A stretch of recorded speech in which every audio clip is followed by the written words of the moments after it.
Are we about to live through a crushing financial collapse, which is as serious as the Great Depression?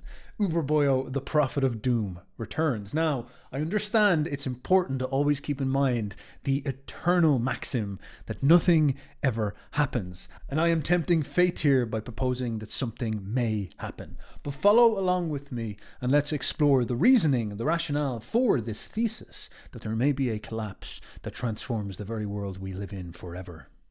Now, I'm not just saying this to be a meme lord. There are some very clear indicators that something is up. Take, for example, Warren Buffett, one of the richest men in the world, one of the richest investors in the world, who runs Berkshire Hathaway. And he has spent the last 18 months moving his cash out of assets into cash.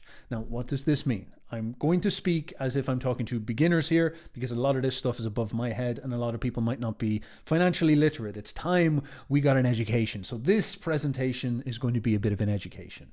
So when the economy is doing really well, when companies and factories like Tesla and Apple and the banks in America are generating lots of value, and the general nation itself of America is doing really, really well, producing lots of value, getting lots of people rich.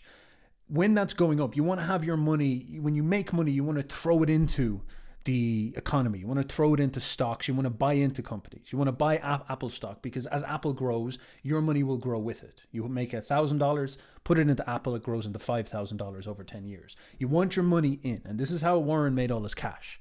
He put in some money 80 years ago and it's been slowly growing since, and it's inflated into billions because he's put it in the right places. Now, as I teach you about the nature of the financial system, you're going to notice this motif show up. I am going to talk about psychology. I'm going to talk about the way that the financial system is related to our perception of value. It's a psychological phenomenon. You would think to yourself that the financial system is something like a machine. It's hard, it's real, it's got like nuts and bolts and gears that move it. You can grab onto firm things. It's money, it's a real thing. That's not the case, my friends. This might be one of the biggest red pills of all that you come across today. An awful lot of the financial system, almost all of it, the most important parts, are predicated on people's concept of value, people's perception of value.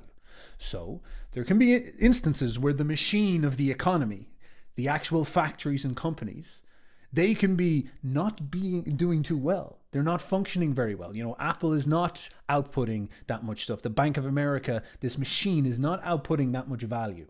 But the perception of value can be very high. And so people overvalue the machine. They give it a number. They say it's worth, trillions and trillions. They stamp that value on it. This is what the market does. But the machine itself is actually not producing as much as the perception is. And when this imbalance happens, you want to get out of the machine. You want to take your assets and you want to sell them, sell your stock and get out of the machine and move into cash. You want to move into gold and move into Bitcoin, something like this. You want to go into something that's a secure store of value, and you need to wait until the market corrects, until people's perception catches up and they realize that the machine doesn't make sense. This valuation of this giant machine we call the economy is off. And so lo and behold, what is one of the most successful investors in history doing right now in November 2024? He has sold so much assets and stock over the last 18 months that he's built up the largest cash reserve in history. A record cash reserve sitting on the sidelines waiting for the machine to correct. He's got $325 billion sitting in his company.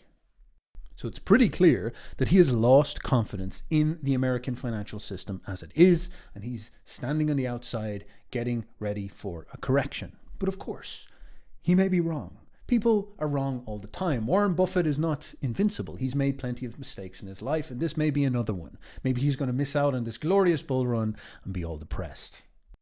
But of course, my friends, these indicators like Buffett are not happening in a vacuum. There are other things going on that many of us are well aware of that are starting to fill out the picture. For example, US interest payments on federal debt are set to overtake their defense spending. So everybody knows that in 2020, they began to print an awful lot of new cash to deal with the fact that they're going through a crisis. Now, a lot of people don't understand what this actually means, but everybody feels it. This is how the economy is relevant to you. You actually feel these things on a very visceral level. People in Ireland, people in America, it doesn't matter where you are in the world, we are all influenced by the American economy because the American economy is the hegemonic economy. The dollar is the world reserve currency, and if that goes bad, everybody else gets screwed.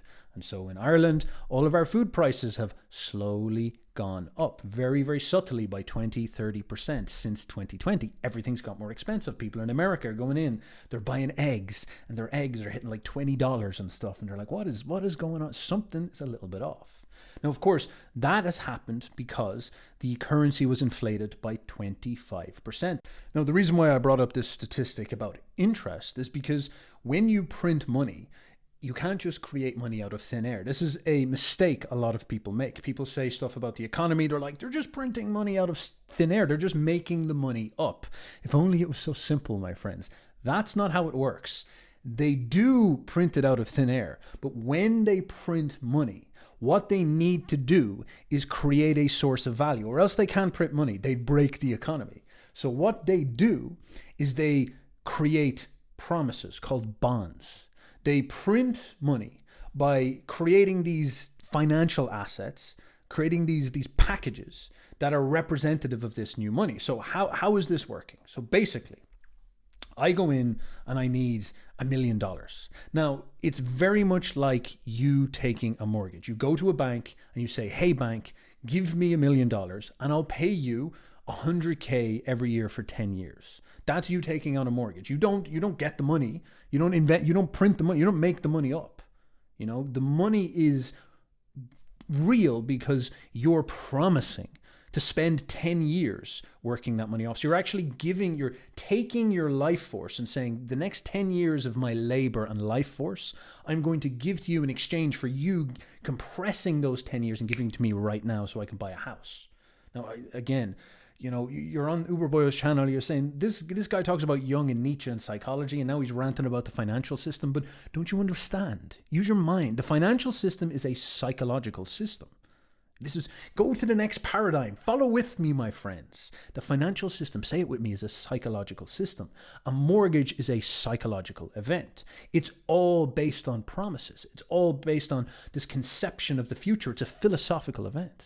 You go into a mortgage and they're saying that, yes, well, if you survive for the next 10 years and you work, I can compress all that labor into this moment and give you money.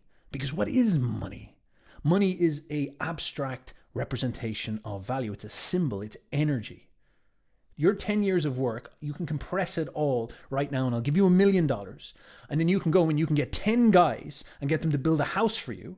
And each of them will get $100K each. So you almost like transformed yourself into 10 years of work and then divided that up into one guy each. So you cloned yourself and then you went out and you found 10 dudes and you got them all to work together as a team to build a house. I'm sure you follow what I'm saying. It might sound a little bit schizo here, but money is magic. Money is an amazing thing when you become to understand it.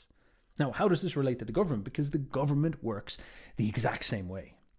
When the government needs money, it needs a mortgage. It needs to take out a loan. So when the American government goes through COVID and no one's going to work anymore because everybody's really scared of the pandemic, the American government does this. It needs to take out a loan. It needs to take out a mortgage. The problem is, where does it go? Where's the bank for countries? Where's the country bank? If you're a nation and you're like, bro, I need $1 billion. I need $1 trillion. If you go into the bank and say, I need a house worth $1 trillion, they're going to be like, bro, that house is probably too big for you. Number one, like you're going to be bored. You're going to get lost. Number two, you don't need that much money. And number three, we don't have that much money. I can't give you $1 trillion because you will never pay it back. Now, this is the problem with the massive states like America, is that if they want to finance themselves, they need to get mortgages, but it's very, very hard to find people to do it. So what do? They create assets. They're literally like cryptocurrency bros. You know, you see the guys making like cryptocurrencies and meme coins, the scammers and all this. The governments just do that. What they do is they print all the cash, they print the money they need, and then they create like a token. They create like a little promise, a little piece of paper, a promise, an IOU. And this is like a portion of the mortgage. So if they need $1 trillion, they create the $1 trillion mortgage, and then they chop that mortgage up, and they say to all the countries in the world, and they say to people like Warren Buffett, and they say to people like you and me, that if you want to help finance our country, if you want to help finance America, you can buy some of our mortgage. Now, why is this valuable? Why is this a clever thing to do? Because me, if I want to say to myself, how do I guarantee, like, what's a good place to put my money over the next 20 years? And if I say to myself, should I put it in gold? Should I put it in Bitcoin? Should I put it where? If I say to myself, what's the most powerful, secure thing? Because if I leave it in my dollars, they're going to inflate. If I put it in Apple might go broke. Now, if I say to myself, the American nation itself is probably not going anywhere. They have the biggest army. They have the financial system. They have all the wealth. They're not going anywhere. Like, unless there's a nuclear exchange, they're going to be fine. So buying the American state's mortgage, buying the loan the American state have, that's going to be very valuable. I can be the bank to them. I can be the little bank to the American state. So they put up this $1 trillion thing, and I take a tiny little piece, which is called a bond. I take a tiny little piece of that loan. And the thing is that when the Americans print trillions of dollars and they create these bonds, which are little tokens that represent that loan, so they create the mortgage, everybody in the world runs in and buys them because it's a brilliant thing to have. Because you're literally saying, like, all right, the American state is going to end. If these bonds aren't worth anything, that means I believe the American state is going to end in 10 years or 5 years or something like this. So you don't believe, it's a psychological thing. You don't believe in the American state. But of course, if you do believe, you say, these guys aren't going anywhere. The US is not going anywhere. Therefore, this is a very logical thing to buy because you're buying the promise of the US state. Again, you think about a bank and a mortgage. You go into the bank and you're a drunk and you're a drug addict and you're you're sloppy, and it's like you've got, like, you're about to die. You've got, like, chronic several heart problems and all this type of stuff. And you're like, give me a mortgage worth, like, 2 million, dudes, for 20 years. And the bank's going to look at you and be like, brah, you're not going to be here in 5 years. I don't know, can we give you that? It's too risky. They won't do that. But then some guy comes in and he owns an army and he's like perfect health. And he's like so rich. He's making $1 million a year. And he's saying, I just want $1 million loan. You're going to say to yourself, I believe in that. The bank is going to be like, just take the cash because I'm definitely getting that back. And it's a really good deal for them. So it's the same with us. When the Americans print dollars, they create their mortgage and they offer it to the world, and everybody looks at America and be like, rich, powerful, huge economy. These guys are healthy. We're going to pour money into them. This is how the financial system works. And so when the Americans print cash, it is all based on confidence. It's all based on these principles. They give out a loan to the world. This is how the financial system works. And this is why you hear about countries being in national debt. So just like you, when you take out a mortgage, you are in debt. And the bank says to you, you have to pay back this $1 million over 10 years, but we're also going to add interest. So you're going to have to pay about like $1,100,000. You're going to have to pay a little bit more. So this is this concept of debt. Debt brings interest. And as above, so below, just like you deal with the bank, the American states, the giant states, deal with the same thing. They want $1 trillion. They create their mortgage. The mortgage is so large that they have to chop it up and let everybody try buy into it. And people like Warren Buffett who believe in America, and people like you can go and buy this stuff. You can go and buy bonds if you want. And countries like Ireland and China, they all buy into this. And so when you look at the financial system at the high level, there's a lot of confusing things. You see, like, America are in $36 trillion worth of debt. And you say, to who? People will be like, is it the Rothschilds? Like, who are they into debt to? Is there some guy that has all the debt? Who has the debt? You look at Ireland then, and Ireland's in debt. And it's very strange. And then you actually look at who holds the mortgage, who bought up the debt when it was there, who bought up the promises.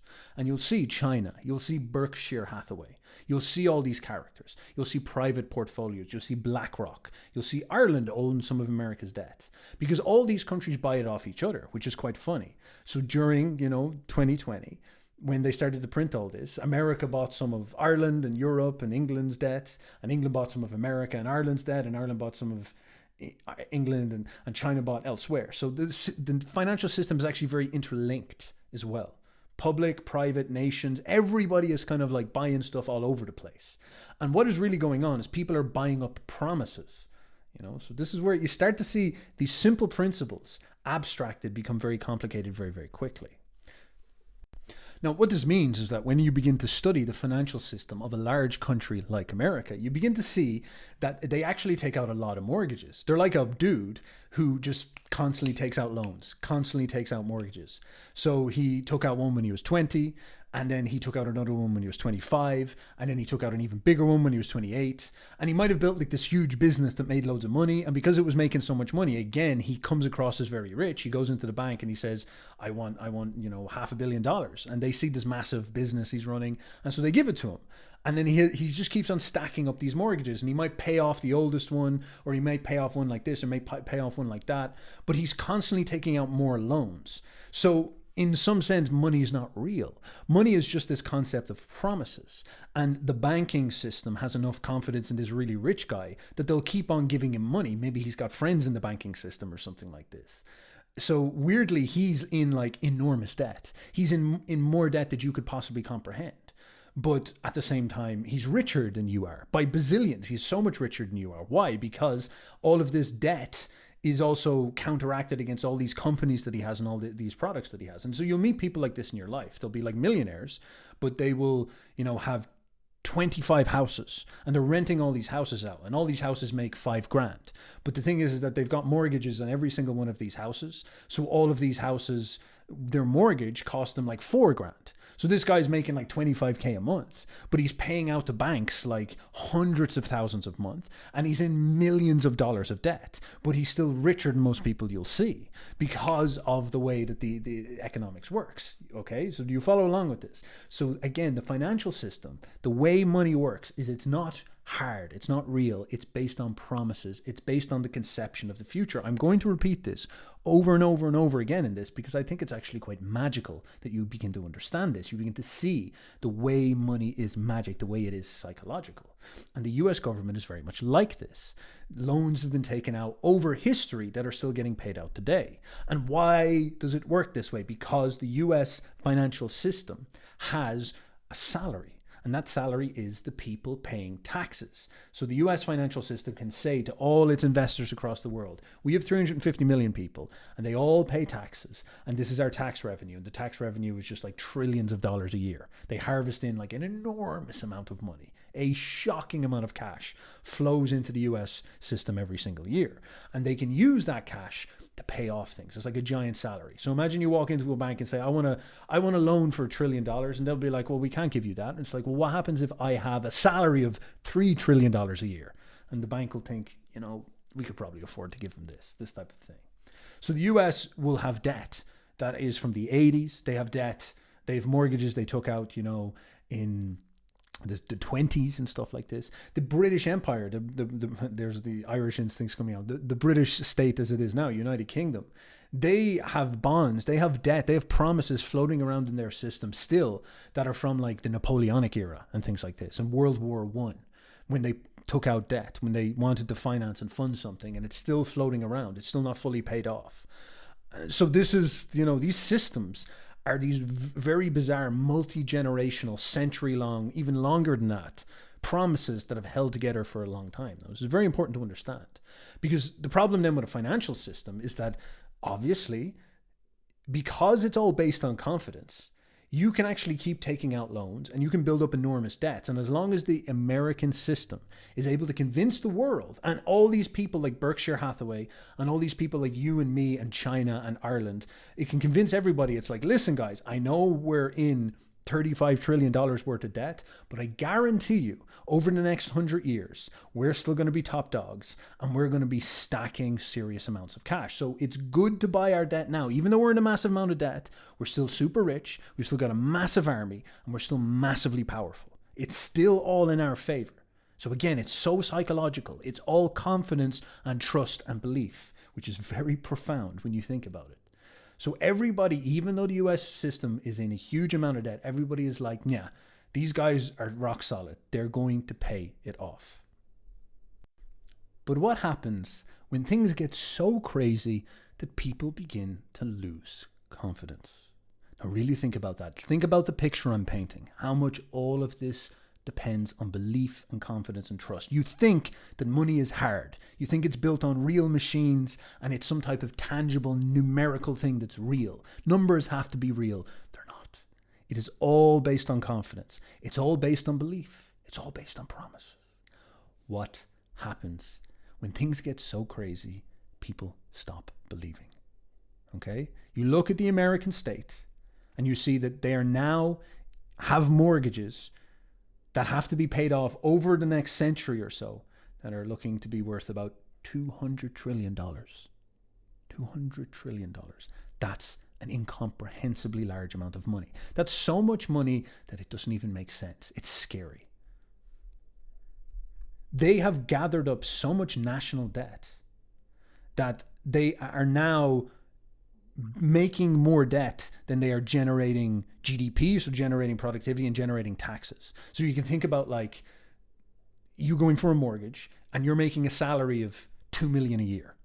And you might say to the bank, you know, again, it's all promises and perception. You go into the bank and you say, hey, I'd like 2 million.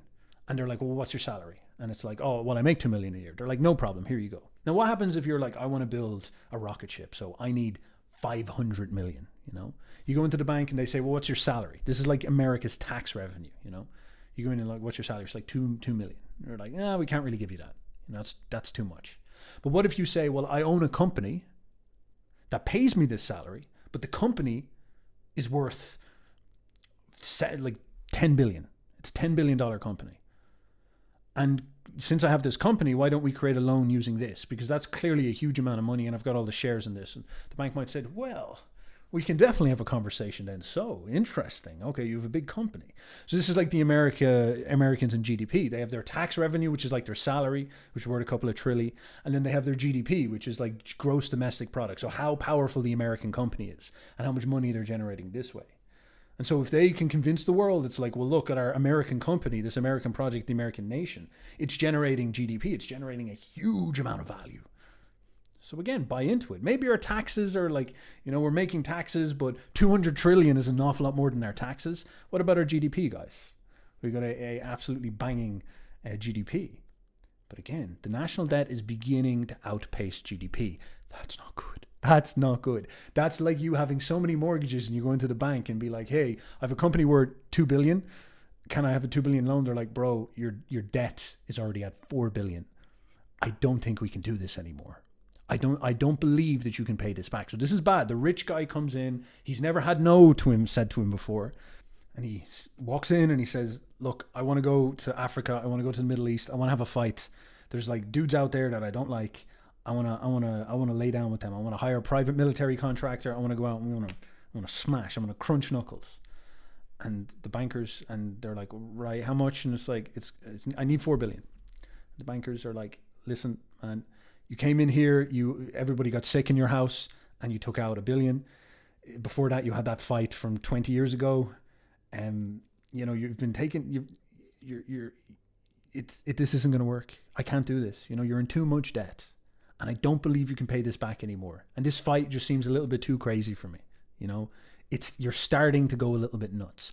I'm losing confidence in you.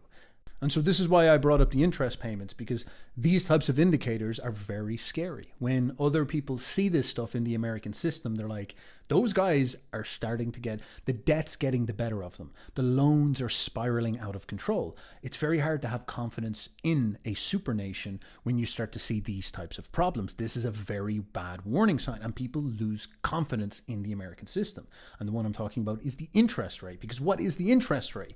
The interest rate isn't even the debt.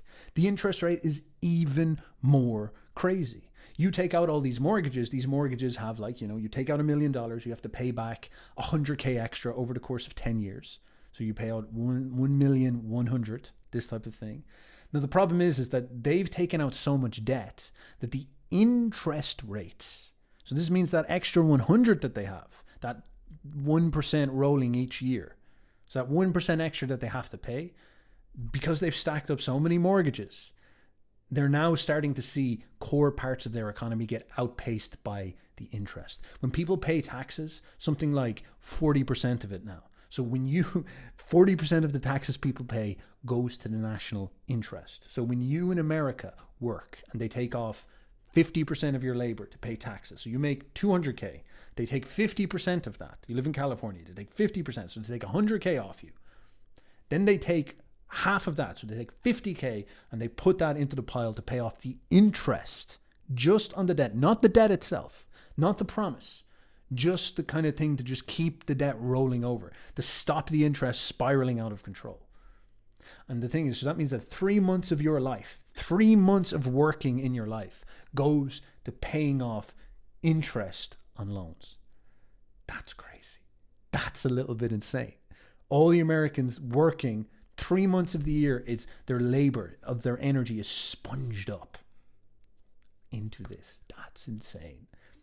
And then again, you know, you go into the bank as the mortgage, and you as the guy looking for the mortgage, and they see things like this. They're like, bro, you're in a bad place. This looks like it's about to get out of control.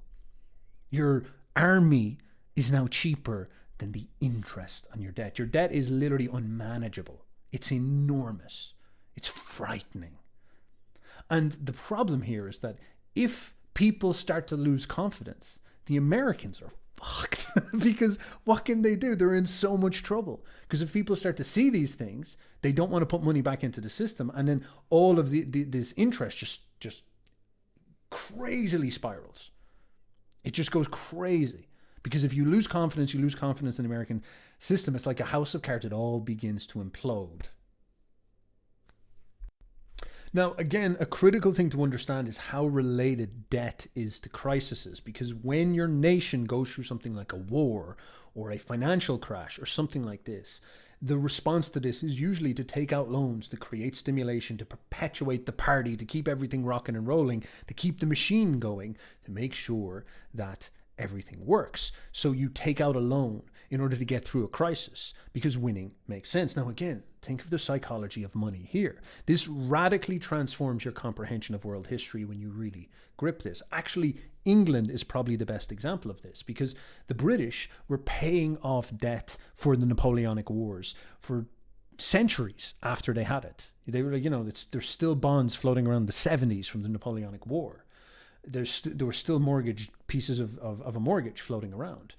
So why would they do that? People would say, well, why would you go into debt with this? Like, why would that happen? Why would that make sense? But this is the thing that a lot of people don't understand, is that it's actually genius. It's very, very intelligent to take out a massive loan when you're going to fight a war, because the French noticed this. Why did the French Revolution happen?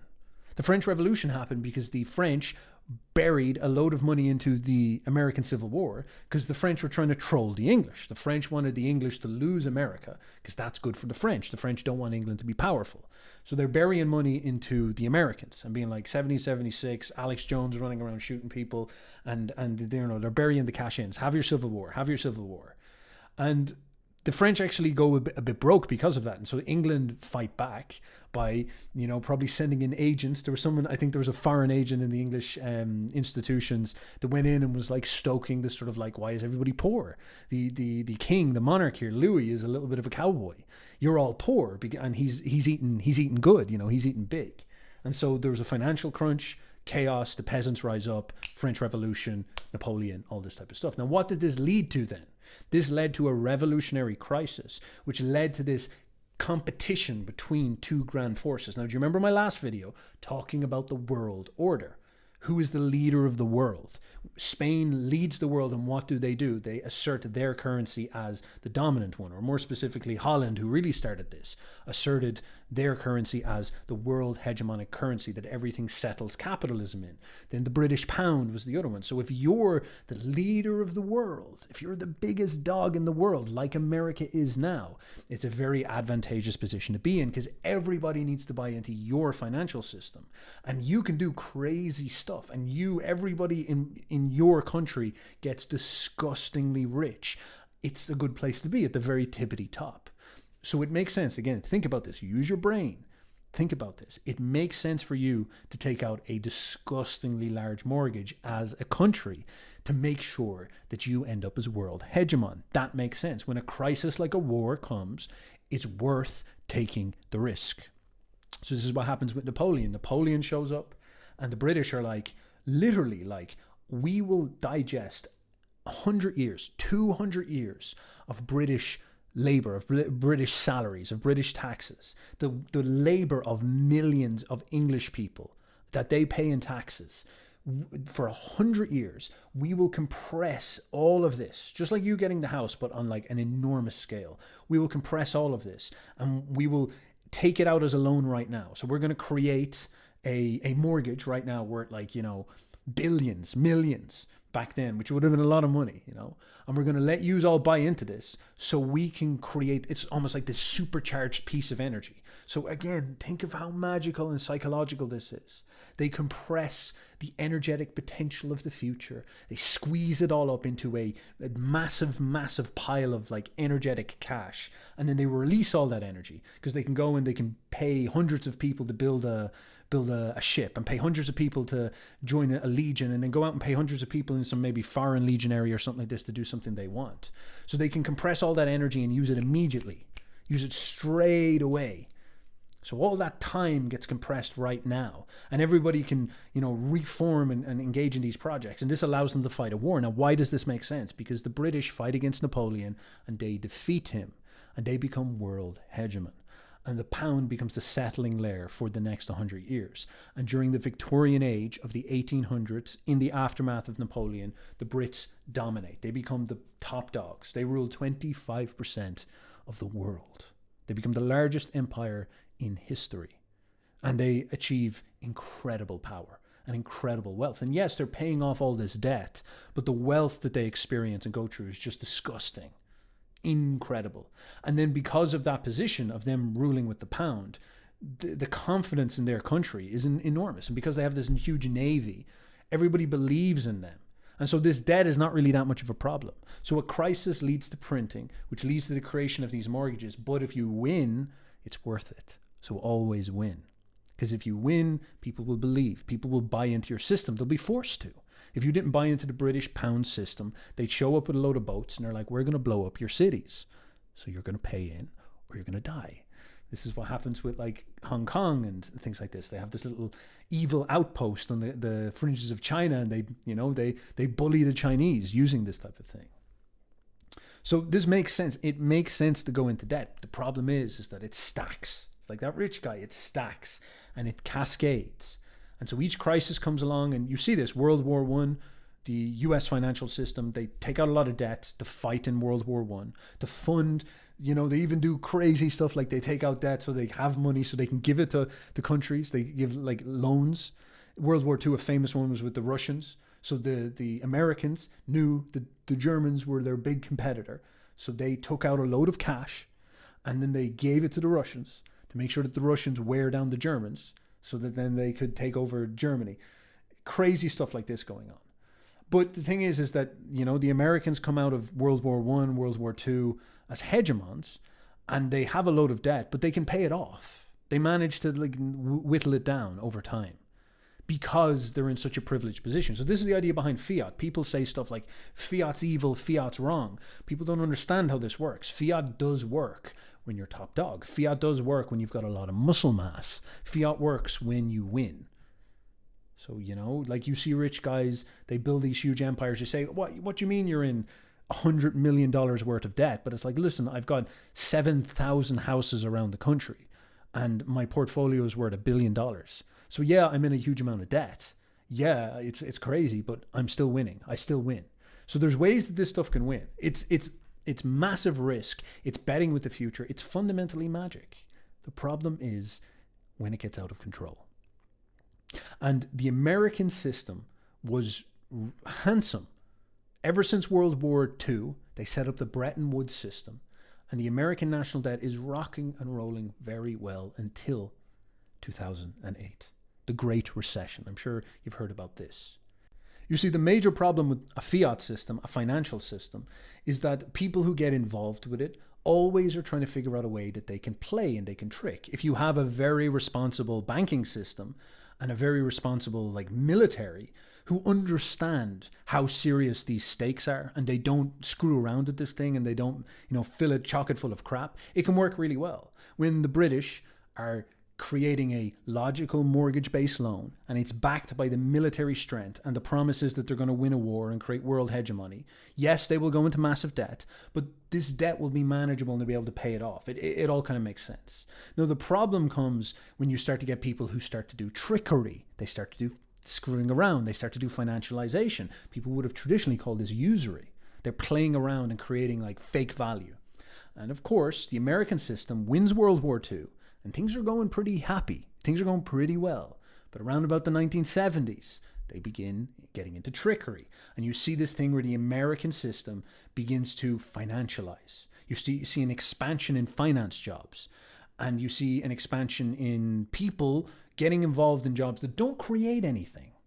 So you can think maybe of the American system in the 1950s. It was a really well-oiled machine. Everybody had a factory job. Everybody was a Homer Simpson. They have a factory job. They're churning out like cars. They're making real stuff. They're making real value. And so even though they're in massive amounts of debt from the war, because they're generating so much real stuff and making so much products, and they're so powerful in this way, they actually manage that debt very well. But then as everybody gets rich, nobody wants to work in a factory. Everybody wants to go and figure out, it's like Bitcoin. Or crypto. Everybody wants to go in and fuck around with numbers because that's a cool way to make cash. It's fun. You can really get rich quick. So people start to go into these businesses. 1970s, Wall Street, this type of stuff. They begin playing around. And then you get like, midwit smart guys, money guys, who everybody knows are slime balls, and they're not responsible with the system. And they're just trying to find little hacks, Jordan Belfort type characters, like sleazebags going in and being like, oh, this is how we'll play tricks with stocks. And they're crypto bros who like don't make anything. They're leeches, they're parasites, they're trickers. And they come in and they start to say stuff like, let's create financial derivatives and financial assets. So you've probably heard of these terms before, but what is this? Again, Uberboyo, prophet of doom, breaking down the financial system of first principles. How do I explain this simply? Well, remember what I was saying before, that it's all psychological. When you understand that, it all becomes very, very clear to you. All a financial asset is, or a derivative, is a sort of like way of structuring a promise. It's a way of creating a promise as a package. You'll hear all these phrases. So I'll try to explain this very kind of clearly. And when you go in to get a mortgage, like what you're really asking for is money. You're asking for a loan. You're asking for something like this. But in order for that to work, there has to be a sort of formal contract to make that make sense. Because if I go in and say, give me $1 million, and then you give me $1 million and say, pay that back in 10 years. And I'll be like, yeah, sure. And then, I leave and then I don't pay you back. The government's going to call up. You're going to try sue me. And the government's going to sit us down in the courts. The judge is going to be like, so what was your deal? And the guy will go, well, like he said he'd pay me back. And I'm like, no, I didn't. And the judge would be like, well, did you write a contract? What was the structure of the contract? Contract law. Did you write this promise down? And the bank would be like, well, no, because like I took him on his word. And it's like, look, the word's real, but this is just hearsay. Like, I don't know how this worked. Like, do you have any proof that you said this and he said this? Did we have any witnesses? And it's like, no, it was just me and him in a room. It's like, so you gave out $1 million and you had nobody in the room and you just took him on his word. And it's like, yeah, I thought he was a sound guy. And it's like, well, he's not. And he's clearly saying you're a liar. And it's like, yeah, he was a liar. I'm there with like, gold chains. Uberboyo in the corner with gold chains. Being like, yeah, he lied. I needed that cash. So in order to stabilize this, you create contracts and you have formal styles of contracts. A mortgage, which is like you take a contract out, which has an interest and it has a term length. It's a formal asset. You don't pay your mortgage out. They take you to court and you go bankrupt and they seize your house, all because of the contract. Sit down with the judge and it's like, well, is this mortgage real? And it's like, no, it's not real. Well, wait a second. You signed it with your signature. There was a witness in the room and you went into a formal bank, which is sponsored and secured by the government. So they don't lie because we would put them in prison. So you did sign this. It's like, okay, yeah, I did. It's like, okay, well, the deal here is we get your house. And it's like, oh, fuck, okay. And then they take your house. So like the contract, the structure makes sense. Okay, so understand that. So promises are just like fickle things, but they're very important because all these are promises. They're IOUs. People say things like mortgages, loans, debt, but it's a promise. And then you create a name, a contract, a formal thing to make sure that the promise is held. But at its root is just a deal, a promise between you and someone else. It's all psychological. A promise to go into debt and pay these people back over 10 years. Mortgage is the label, the packaging, the contract, the conception of the promise. Now, this is where financial trickery comes in. And these guys are absolute cowboys. Because when you create a mortgage, it's a thing, it's a contract, it's a deal, it's a real thing in the psychosphere. So for example, if I have a bank and every time I get a mortgage, I write the contract and I put it up on this system, I put it up maybe on a big board. And then there's a load of dudes who have like millions of dollars and they're like gamblers, So they have loads of cash. And they see all these mortgages up on the thing, and they're like Steph's there, and then there's Mick there, and so what they can do is they can create another promise or a bet. They can look at the mortgage and the label, and they can say, "I bet you, Joe or Mick, I bet you Uberboyo that dude there, Jeff, he's not going to pay his mortgage back, or he will pay his mortgage back, whatever it is. I'll make a bet. So you put $100 on a bet on top of this. So now what has happened now? You've created a new contract because again, it's a promise, it's a deal. It's an interaction between two people. And you can just do it on IOU. You can just do it where you shake hands with people, but that wouldn't work because then someone could not honor it. So you have to create a formal deal. So you and Joe, the traders, you write a contract and you exchange it between each other in the financial system. And if you don't honor that, they take you to court and put you in prison for screwing around with contract law because that's how you fuck financial systems up. So you make a deal with Jeff and you say, Jeff, Steph's going to pay his mortgage back. Put $100 on it. And if Steph pays his mortgage back, if that contract on the board clicks off, then you get $100. Do you see how this works? So now there's this weird level of abstraction after taking place. We call this a derivative. Someone created a new contract, which is a bet on your contract, which is the mortgage. This is where things start to get dodgy. Now, the problem is that people love bets. People love betting. It's all just gambling at this high level. Everybody's just gone Conor McGregor mode up there. So you get a financial derivative and you bet it with your bros and you put it up on the board. And sometimes people can do more bets and sometimes they can take very big bets. And all sorts of weird things happen. And so what begins to happen is this begins to escalate around about the 70s. 1971. What happened in 1971? Check it out. And so Wall Street shows up and they're making their bets. And you think there's some genius stuff going on, but really this is all it is at its core. People going into debt, people making bets on will that debt get paid back or not. Now, what happens in 2008? So what happens in 2008 is eventually so much trickery has gone on that these traders, Mick and Joe and Bill, and they're all there, and they start to create really advanced contracts, really advanced things, ways of betting.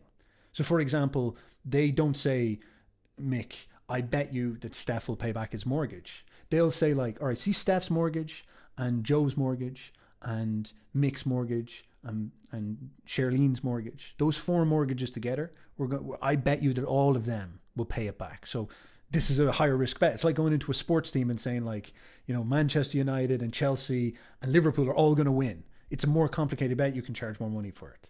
It's a package, mortgage package.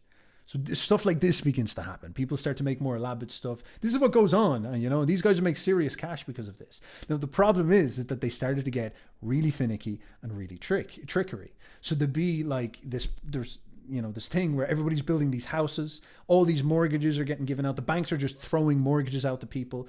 The banks are giving out mortgages to people who can't pay them back. So maybe Steph is a very responsible guy. Maybe he's doing well. But they were giving like $1 million mortgages to guys who make like $50K a year. Or maybe giving out $1 million mortgages to guys who like make $30K a year and stuff like this. So that's a very insecure bet because that's relying on the guy surviving for like 40 years, not losing his job. And he has this like massive house.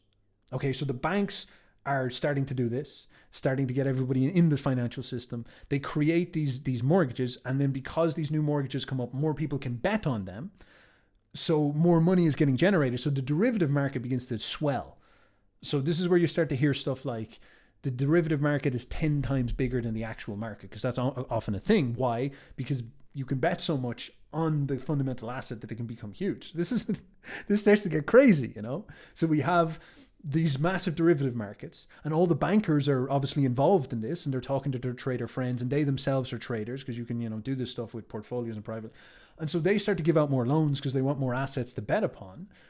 And then the way that they create these like really advanced betting contracts is that they'll create a contract, which would be like, you know, mortgages. And everybody would think to themselves that mortgages are really, really secure, good.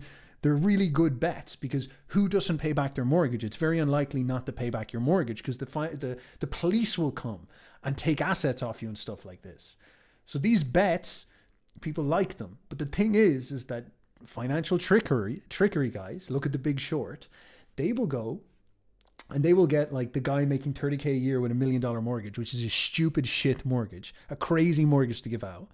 They will put that in a package, and then they'll put maybe another one of those shitty ones, and then they'll put like, you know, two solid ones like Steph and Bill and Mick, who are like, you know, guaranteed to pay their back.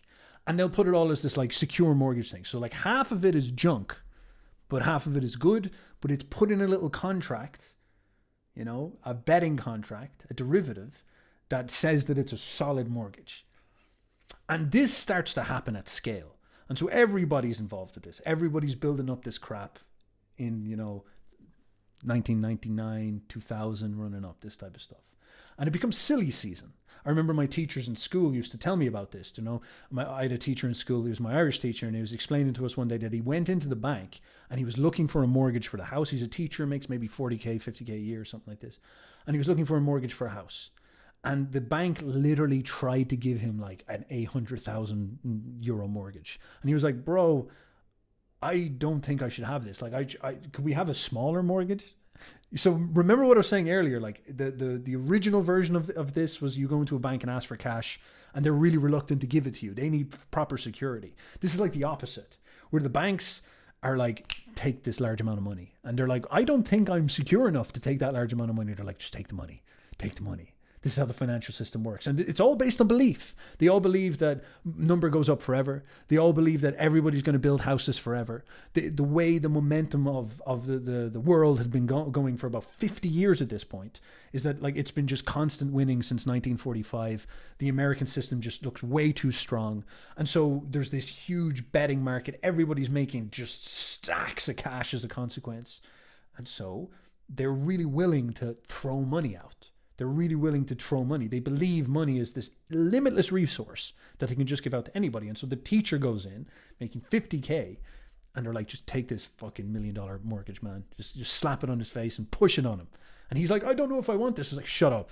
Take the money. We believe in you. Listen to Tony Robbins. Get hyped up. Go out there, crush, make some cash. I believe in you, man. Take this cash. This type of thing. So they're just forcing mortgages down people's throats. It's like, okay, wait a second. This starts to build up then. The entire system gets chocked full of these very dodgy mortgages and all these like this financial trickery going on and all this like, you know, excited thinking. And then it just starts to pop. People like Michael Burberry and all this, they notice these problems and they start to bet against it. They're like, this isn't right. This is a load of shit. This is fake. A teacher making 30K with $1 million loan, that's not secure. And so they begin to bet against it. And eventually people start to try call some of these mortgages back. And all of a sudden people undo these financial packages and they look in it and they're like, this is half fake. And then this starts to cascade. And then people lose confidence in the system and it all collapses. Like a house of cards, a debt crisis takes place. Now, the 2008 financial crash sees a pivot point take place. Remember, Iceland literally arrested their bankers. They were so mad about this. They're like, you've been there playing tricks.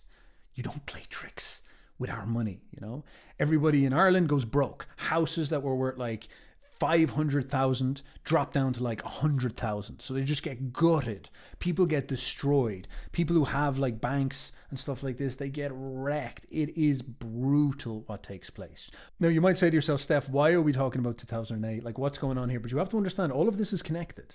You know, 2008 caused a lot of problems and many of them led to the cascade of events that have brought us to where we are today. Because once this was exposed, everybody saw that there's an awful lot of trickery going on, an awful lot of what we see as the economy was maybe fake. You might say, well, I don't remember crazy amounts of inflation. And like, what really happened at that point? Well, what happened is after 2008, everything crashes. And so the Federal Reserve comes in.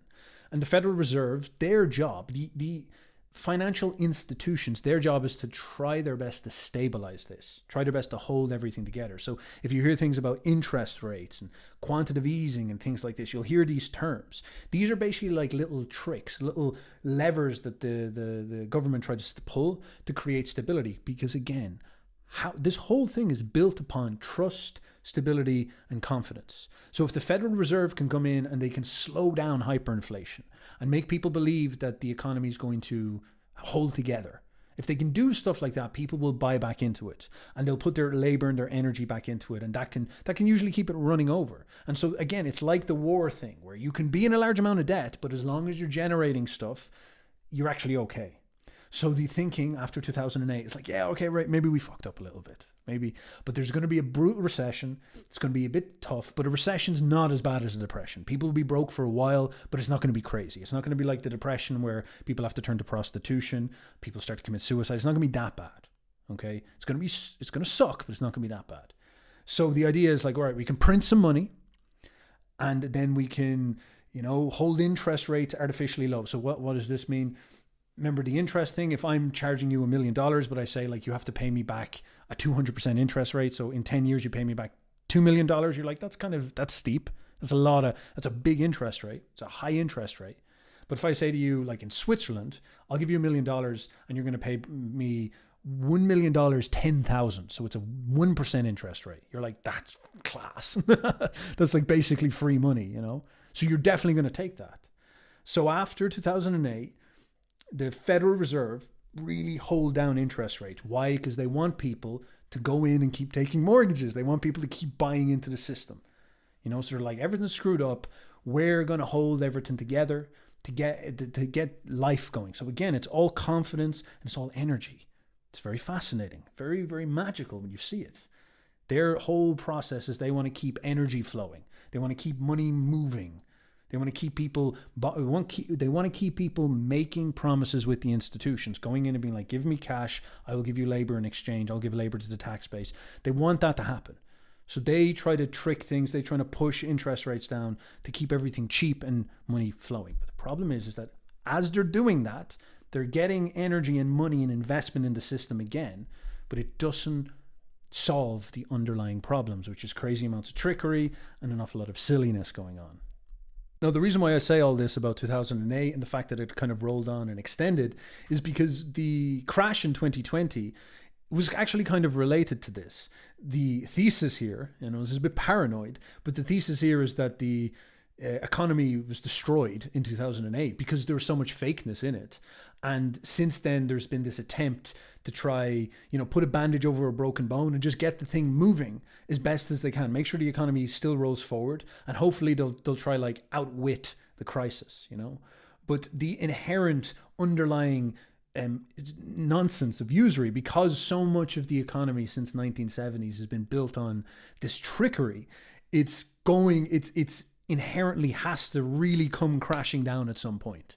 It's too ludicrous, There's too many things going wrong, and I'll get into this in a moment. And so 2008, maybe they stabilized things, but they didn't solve the underlying issues, and so a lot of issues happened. And so in 2019, and remember, this is an important idea, September 2019, think back to this time, there was actually this like really sudden volatility shock, okay? And it's a little bit complicated to get into it basically, but there was this problem where several things came due, several large debt contracts. So again, when the government gives out these mortgages to fund its debt, it would give out bonds, loans that would often have like, yearly cycles. Maybe I'll give you these bonds for 10 years and then they'll pay off 10 years later. So you give them out in, 2009 to pay off debt, and then they all come due in 2019, stuff like this. So things like this happened where a lot of these things all of a sudden matured very, very quickly, and they hit very, very hard,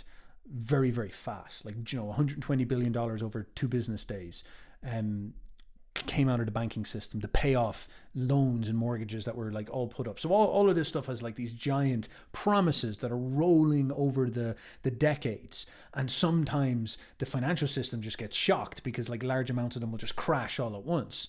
And causes problems because, again, this is a very sensitive system. It's not real. It's not based on anything. It's based on perception and promises. So promises come due. They all get paid really fast. People's perception of the numbers that they're seeing, everybody's paying off these promises. They're saying like, oh God, is there any money in the banking system? Is there going to be a contraction? They start pulling money out of the banking system because they're worried there might be another recession. And because they start pulling money out, this guy over here sees this and he starts pulling money out. And then all of a sudden everybody's knocking on the bank and being like, can I have my money back? And the bank is like, bro, if you understand fractional reserve currency, we don't have any money. There's no money in this thing. What are you talking about? And so then they start to panic. Then they have to call the Fed and the Fed has to bail them out. And then it causes these things where massive contractions happen. So this is where we start to get into a bit of conspiracy, you know, if you want to think that there might be people who understand this system an awful lot more than the average Joe and plays with this stuff, you know, maybe this is going on. When this happens in 2019, there's a big panic. A big chill goes down the spines of everybody. And so what happens is they try their best to try and mitigate this crisis. So there's this thing called a repo, which is like this big cash injection. It's like a 2-month loan, if you want to think about it this way. And this stabilizes everything in 2019, September 2019. 2-3-month loan, repo. And what happens when that 3-month loan comes due? The Federal Reserve has to pull all the money out of the market, you know? What do we have in 2020? There's this huge crash. Now, what happens between that time? Do you remember this stuff? User consciousness, long-term thinking. I think it was December 2020, or December 2019. What did all those CEOs do? Do you remember this? They all began to step down. Now, why would this happen? Is there a chance that, first of all, they have very sophisticated financial analyzers who saw all these problems and said to them, bro, get out now. You know, you have an excellent job. You're making a big salary. You have stocks in Apple and get out. Step down. Trust me, man. Just get out. Okay? So they all say to themselves, all right, they saw that crash happen. They see the way it's been propped up. They're like, a really big crash is coming. I'm cashing out. So it's like they see the Bitcoin crash is coming. They cash out. It's the same thing with the companies. So that happens. There might have also been talk going around in elite circles where they say, like, you know, what goes up has to come down, and this injection of cash will come out in 3 months, and it's going to be brutal. And so they all step out. And of course, there's a fairly significant economic crash then in early 2020. I'm sure you remember this. Bitcoin went down to like $3,000 and blood on the streets. All the CEOs are gone. And then, of course, what happens? There's a crushing lockdown of the economy. Now, is that related? I don't know. I'm not going to speculate. Of course, I would never say this. Unfortunately, we were just afflicted with the plague, as has happened many times throughout history, completely as expected. And during 2020, I'm sure many people remember, there was free money getting handed out. The regime, the systems, the institutions were printing cash, and a lot of it, and giving it out. And since then, what have you seen happen? Massive amounts of inflation. You see that one of the main talking points of the US presidential election at the moment is, oh, they've made your money so expensive. They've printed all this cash. And now inflation has run rampant, and you're broke and you're poor and everything's expensive and your house is too expensive. And of course, during this period of printing, going back to the original thing I was saying at the start, put it all in your head. They print 25% of all the dollars in existence, and they need to get people to buy into the system to fund this. So again, they're trying to kick the can down the road to stop an implosion happening. I'm going to talk to you exactly about what an implosion is now in a moment. But again, remember, if they're going to create debt, which they need to do to create money, so if they're going to print money and give it out to you for free, they need to create debt. But in order for them to be able to make that money and create that, they need people to buy in. But the thing is that American bonds are obviously always been the strongest, most secure thing ever. The entire financial system, everybody buys the American mortgage, the American promises. Because how is the hegemon something that you don't bet in? And everybody believes that they'll make it through this crisis just like they made it through World War II.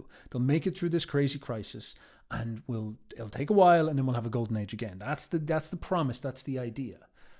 And in fairness, that's always what has happened. There's a motif on Wall Street where it's don't fight the Fed. The financial institutions have always been in control since 1945. They've figured it out. They've never screwed up so far. Yes, we've had recessions. Yes, we've had drawbacks. Yes, we've had crashes. But there's never been mass starvation. There's never been a Great Depression 2.0. We've always figured it out. We've always managed to do a trick to get it out. When 2008 came around, they had tricks. When 2020 comes around, they do all this printing, and then they are able to control over decades. They can iron it out and massage out these problems. It's all manageable. But with all that context, the famous Uberboyo long context point, let's talk about what happens if it doesn't work out. What would happen if they don't figure it out and an actual collapse comes? What goes on? Well, actually, 2008 is probably the place you need to check, because there wasn't a collapse in 2008 because the Fed came in and bailed everybody out. But if there was a collapse, what would it have looked like? Because we were very, very close.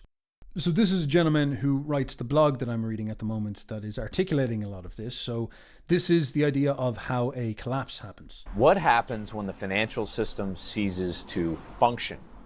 Not many know that we came extremely close to a systemic meltdown in mid-October 2008. That's true, and that's a point that I make recurringly, because a lot of people assume that it was simply a controlled demolition and an inside job that patched it all together. That's not the case. We came within days of the entire credit system completely collapsing, which he talks about. Trust in the banking system was collapsing, and there was genuine apprehension that global banks would not open their doors on Monday the 13th. However, between Sunday and Monday night, the leaders of the G7 industrialized nations hammered out a comprehensive rescue package for banks, which included borrowing guarantees, the recapitalization of afflicted banks, and liquidity support from major central banks. Banks kept their doors open, and credit kept flowing, although in diminished quantities. A systemic meltdown, in other words, was averted. But we are likely to approach another such event. A systemic meltdown would mean a cessation of all banking services due to the collapse of several major banks. This is an extreme version of a banking crisis. Here I briefly detail the probable effects of a systemic meltdown, which we have dubbed as the reset. What a reset effectively implies is a collapse and prolonged economic and financial calamity.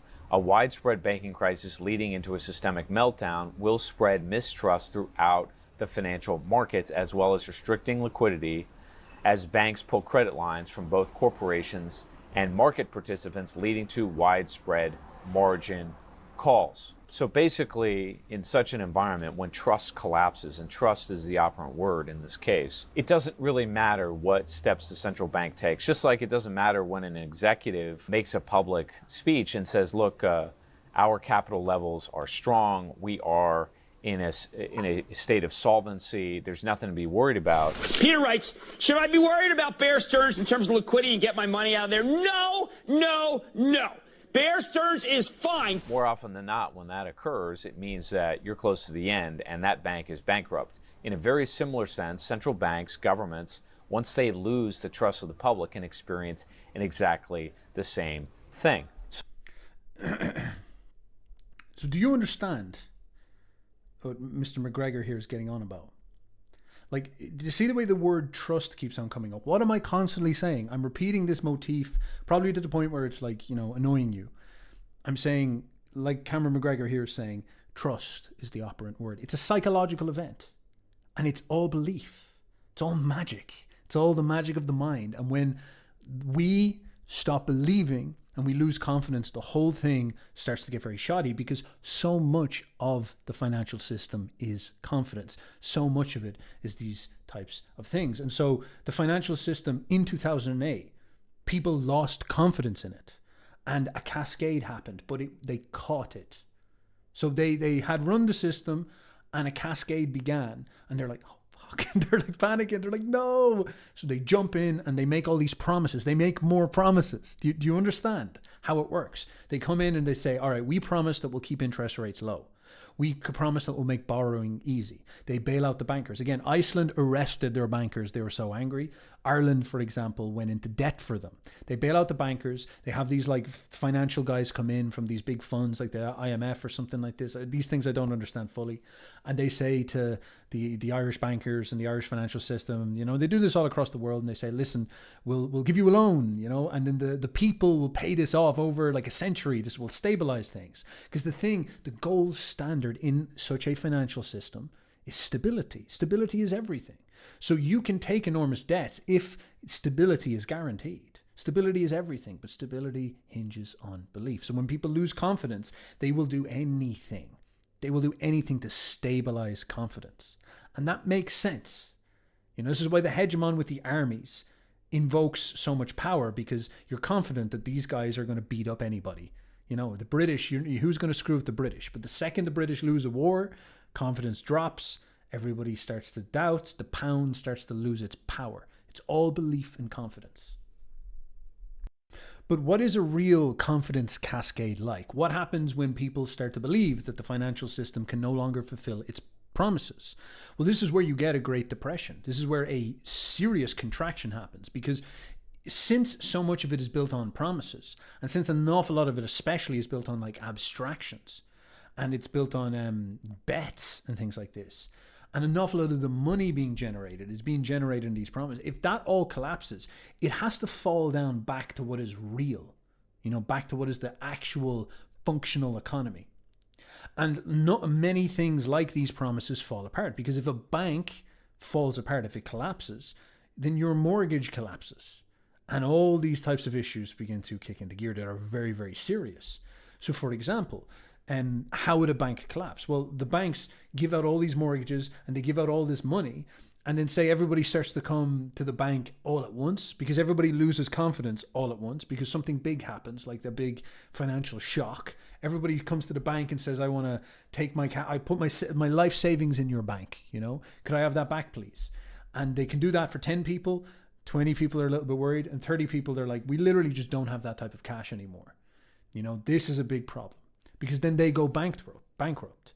Then what do when they go bankrupt? Well, they immediately try to call in as much as they can. Maybe they try to call in mortgages, they try to call in collateral, they call in loans, things like this. They try their best to get money, and then they call all these people. Now, all these other people, maybe they don't have cash because they're built on all these derivatives too, and so all of a sudden they fall. So it's like a ripple, you know. One thing goes wrong, and then there's this ripple effect that happens where all the things connected to it collapse, you know, and then they all see a confidence collapse, and then the whole thing falls apart. And what happens then?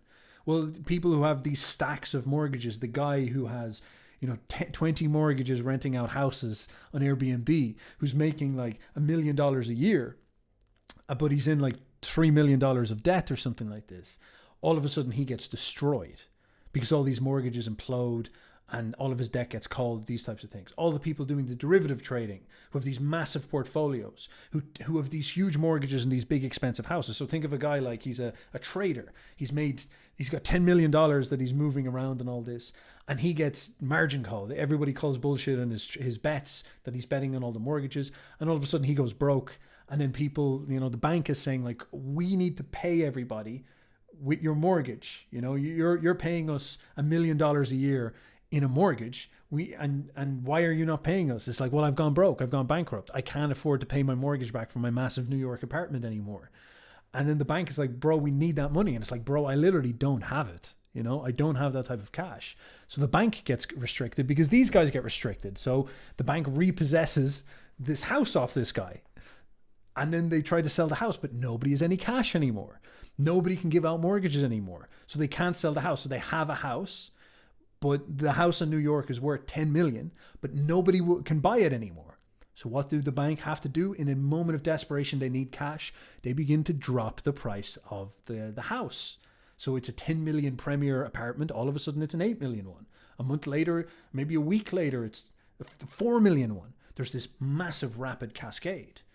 And because the neighbors see that price of that house going down, everybody begins to panic. They're like, the housing market's collapsing. So everything begins to fall all at once. And this is not good. everybody gets screwed. During the Great Depression, 25% of people were unemployed. 1 in 4 people did not have a job or not making any money. People began to starve. It was brutal. A phenomenon all across America and Germany at the time is that there was just like hordes of young people just wandering around with no jobs, just like as hobos, trying to find work, trying to do something. Farmers, for example, were having to sell their land and no one was buying it. And they couldn't afford to buy things like food. So like their cows were starving and stuff like this, which means there's less food generating. So think about how this actually has really tangible, dangerous effects. Because like a farmer, because of the breaking of the financial system, can't buy feed to feed his cows, or he can't buy pesticide. Well, what happens? His crop fails because some type of disease gets them. And then he doesn't have any feed from the crop that he was using to feed his cows. So the cows start to starve, or the cows don't produce as much milk. And then there's not enough food. And first of all, people can't even afford food, but now there's not enough food. So people who are trying to buy the not enough food, the food is like 3 times as expensive as it should be, and they have 3 times less money. The productivity generally drops. People are trying to sell stuff and they can't sell. Everything begins to implode. It becomes extremely dangerous. And this is where you start to see political revolution begin to happen. The second crisis comes with finance and people begin to feel the hunger pangs, things get crazy fast. Things get crazy fast. Because right now, political stuff probably isn't going to happen because people are just too well fed. There's not enough danger. There's not enough crisis. The second people have to go into hunter mode and people are feeling it, that's when things get crazy. Remember, the Russian Revolution for communism happened in the middle of a war. During the Great Depression, the Nazis, National Socialist Party, they were walking around saying to everyone, and Jung talks about this, the Wodan energy, all the roving youths were aimlessly roving, broken, unemployed, all their sisters were being prostitutes, all the men were shooting themselves, the money was confetti, it was hyperinflated. And then all of a sudden the National Socialists started to make an awful lot of sense. We're the Workers' Party and we're going to root out all these international financiers and we're going to lift you up and save you. And everybody didn't listen to them until the collapse happened, until 1929. And then 3 years later, they had power. They had a majority and they seized power. It was a consequence of this. Hitler would have sounded crazy before that, but this is what happens. So remember this motif. Financial collapse tends to precede significant political change and revolution because it's so painful for normal people. Look, even right now, you see the way that Trump is having such success with this rhetoric of inflation because people really suffer from this. You know, people are really feeling the crunch and the constriction of the regime. They do feel that they're going broke, and people are not even starving yet. People are not even in that serious of a crisis, and the financial system's still up and running, and there's loads of money still sloshing around. But the inflation is there, and people are starting to get squeezed. Now, a real credit crisis, a real collapse, that's a whole different game. That's insane if that happens. And again, this Great Depression all happened because of something called Black Thursday. October 24th, 1929, 16 million shares of stocks were quickly sold by panic investors who had lost faith in the American economy. Again, faith, trust, belief. That's all it was. And the American economy is the machine, the system. They look at it and they think there's something not right about this. There's something about the way the numbers are being played with that I don't believe, I don't trust. I don't trust. And so they pull their money out, they sell, causes this enormous buy pressure, and then there's an implosion. And all these cascading effects happen, which leads to people going hungry, people being broke, people roaming with nothing to do, all the time in the world to do it.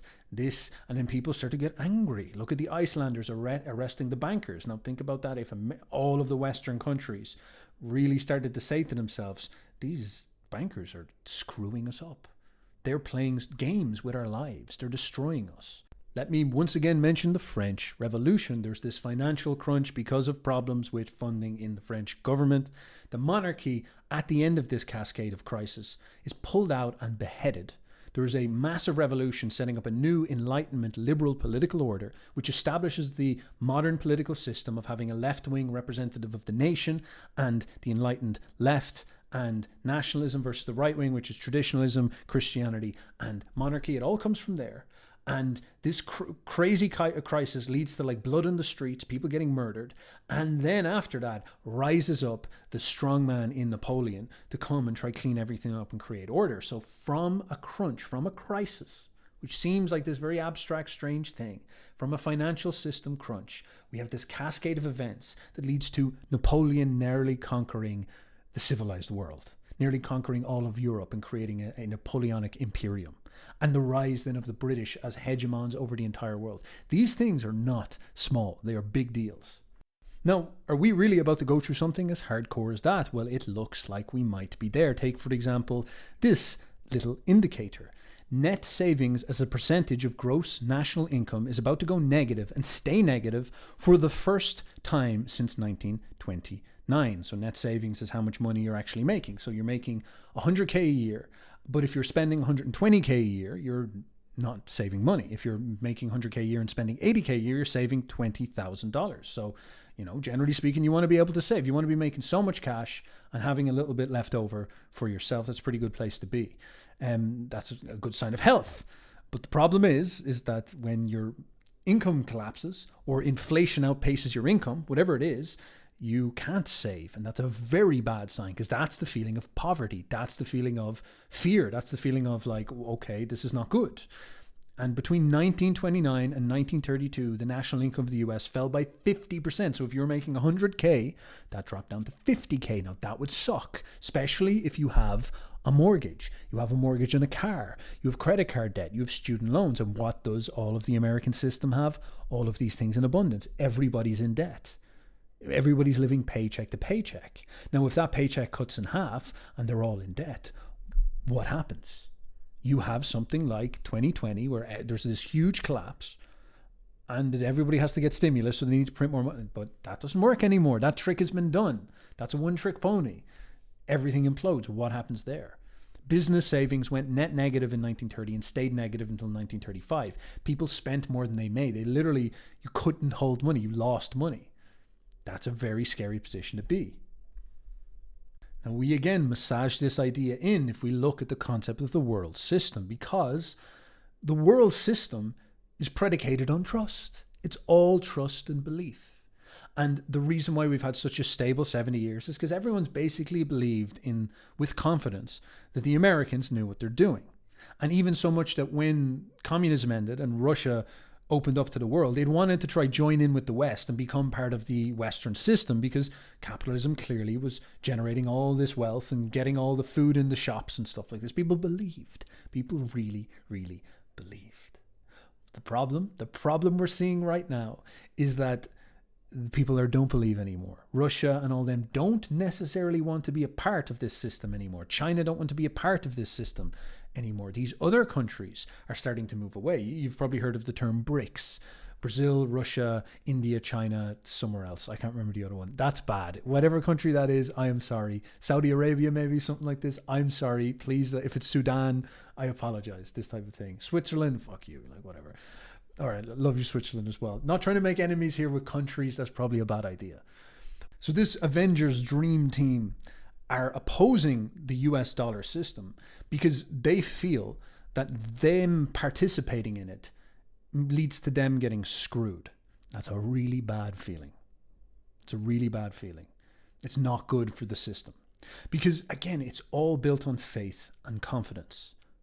Remember, when the US prints all those trillions of dollars and creates those bonds, that big mortgage they chop up into pieces and give out to the world to fund their debt, the way that works is other people must buy it. Now, you and me can buy it, and Warren Buffett can buy it.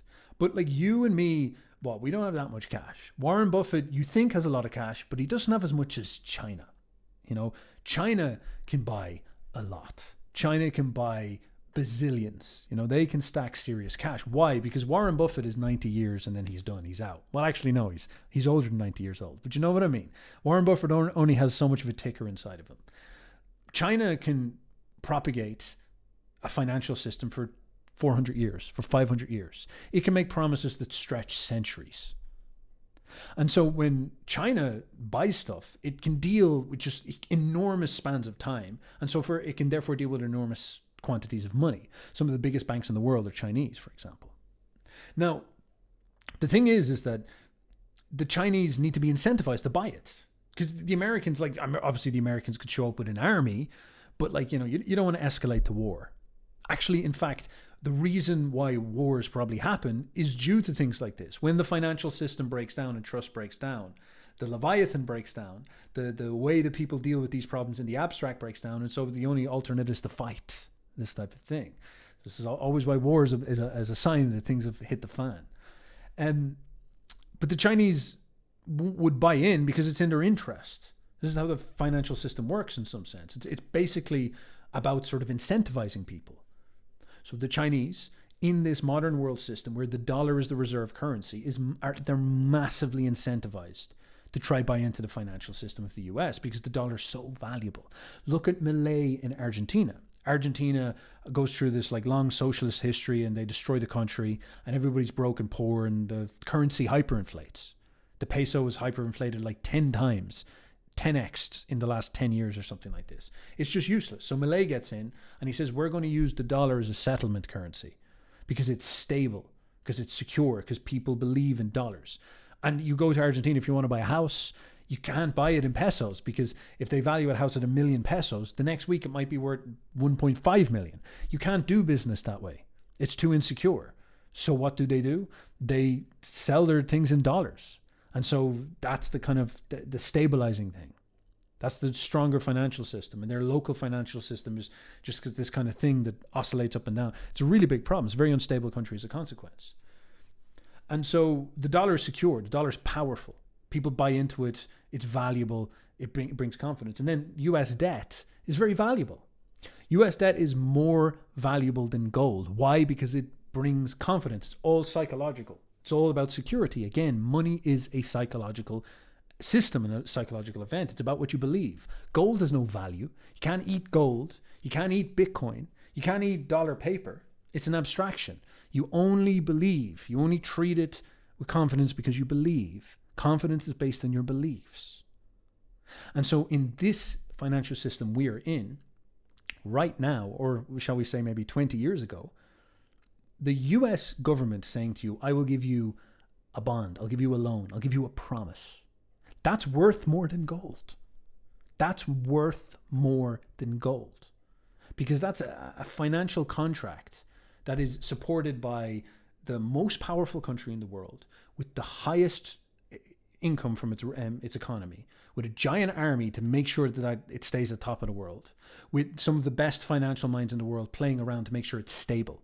So the value of that is just like through the roof. Unbelievable, because it's so guaranteed. And 20 years ago, everybody was like buying into that. If I go and I sell you bonds, people are like, let's go. And so when the US are like, we're going to print some cash and we're going to create some bonds, everybody in the world is like, give me some of that. And they stick it in their portfolios. The Chinese are the same. The Chinese buy up bonds because it's better than gold. It's better than gold. And so the entire world right now, the private hedge fund in Switzerland, the Irish government, the Australian government, the account in China, the banks in China, they all have large amounts of US government promises, which act as a way for them to value. So when you say like, how valuable is your bank? Oh, my bank's worth $10 billion. And how do you prove that? Do you have a vault full of gold? And some of them may. They might have a vault full of $5 billion in gold. But the other half would be this account where they own all these bonds that they bought off the Americans. And so if you go in and you say, like, how much is your bank worth? And you see that, you say, oh, that's real. The American bonds are great. So you're definitely worth $5 billion.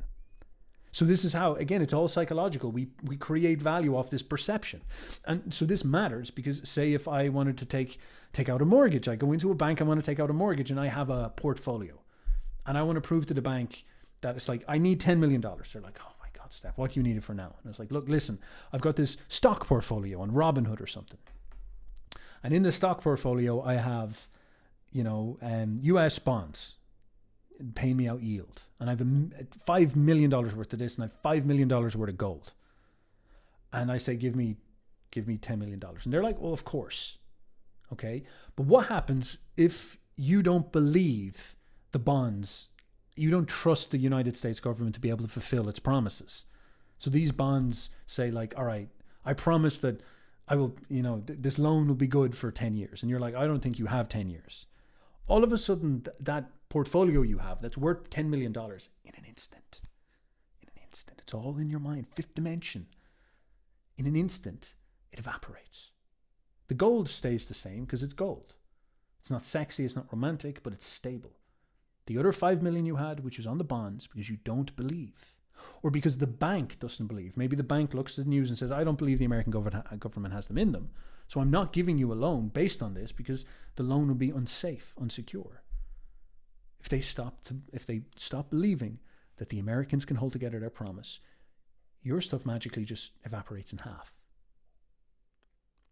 Now, move that to the scale of the world. The Chinese hold billions of dollars, trillions of dollars of American bonds, of American promises, of American debt. Now, if BRICS, if Russia, China stop believing, if Berkshire Hathaway stop believing that those bonds are any good, they start to think the financial system might collapse, they'll start to bow out. They'll start to stop using this. Now, this is so dangerous because if they stop believing, the Americans can't print any more money. They might even not be able to fulfill the debts they already have.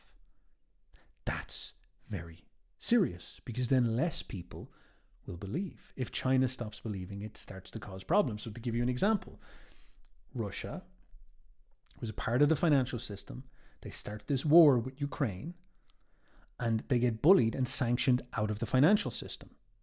And everybody's like, we're going to destroy Russia with sanctions. We'll get them out of our powerful, profound, strong financial system. This will ruin them. The Russians don't get destroyed. In fact, I don't know, but I think the Russian economy is actually now stabilized and currently strong. So they had a rough period, and now I think their GDP has gone up again, meaning that they've actually ejected from the financial system, restabilized, and escaped. And the way they did it is they went back and they started buying gold. They started to build the ruble on natural resources, which they have loads of, and they brought it down to earth. So it sucked for a while, but now it's stable and now it's rocking along. Now that's not good. That's really not good because the Americans, the West, this is supposed to destroy them. This is supposed to show them that if you leave the American system, you get ruined. It's in a way, it's almost like losing a battle because this humiliates the American system. It makes the American system not look as strong. And again, perception is everything. So people are like, whoa, there's a way out. Okay, that's bad. Number two, because of this, they start to trade with China away from, they don't need America to control it. That's not good either, you know. They start to use a non-dollar based settlement currency to do their trade. And so what happens? They start to realize they don't need the US and they don't want to be part of the US because the US are dangerous to be a part of. Russia was very dependent on the US because they were trying to integrate with the Western system, and that bit them in the ass. When they started a war, which they believe is to protect their territory, the Americans bully them, and they don't like that. And so it's like, I don't want to be a part of that anymore. So they try to move out. Now, maybe that's that or whatever. But the thing is that what are the Chinese doing right now?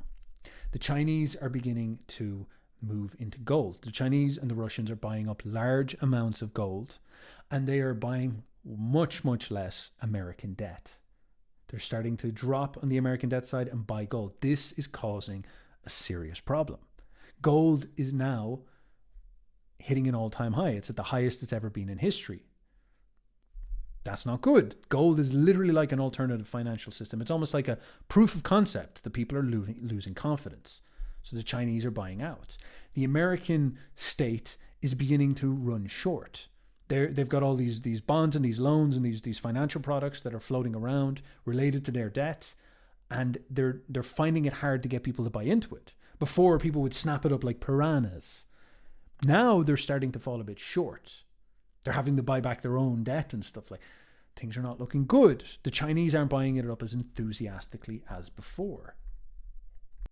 And this type of falling in confidence, again, is not just happening with the Chinese or BRICS.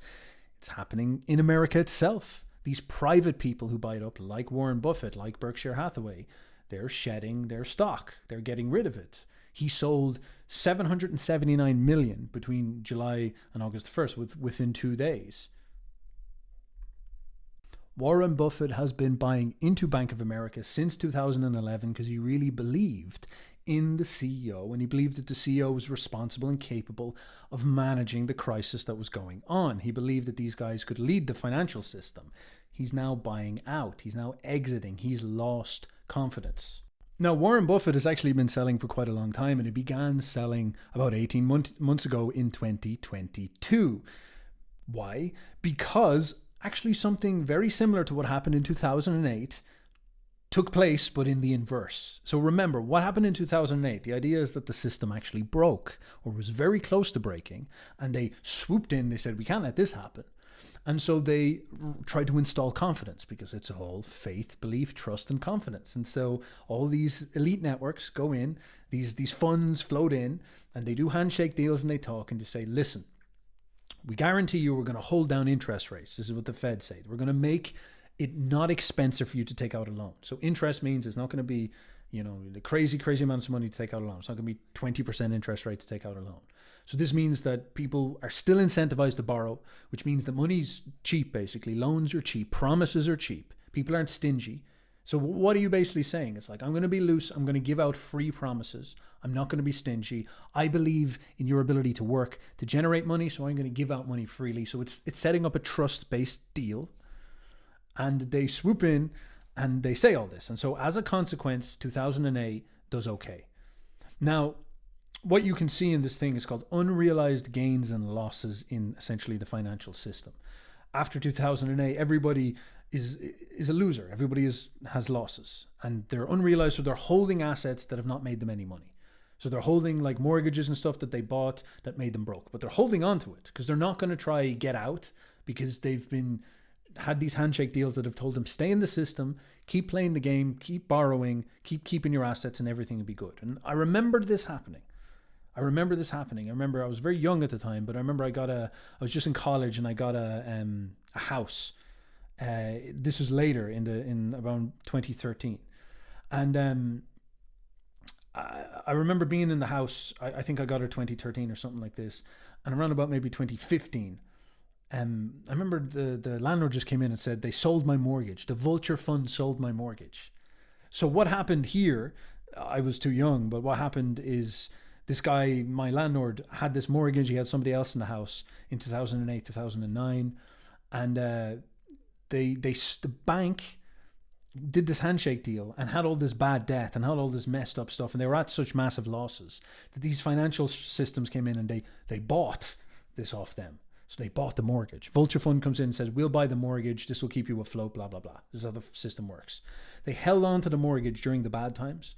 And then as the economy grew, as things got good again, they eventually started to make their profit, and then they sold the mortgages again. So you see this happening, that they hold on to them. I know if, watch this graph. If you're just listening to this, it's valuable to see. This is in Cameron McGregor's Substack. Chaos is Coming is the name of the thing. So look, they're all broke, and then the system says keep borrowing, keep staying in the game. Money comes back into the system, and then when they hit their numbers, they sell off. That's to try cover up their bad debt, and then more money comes and they sell off again.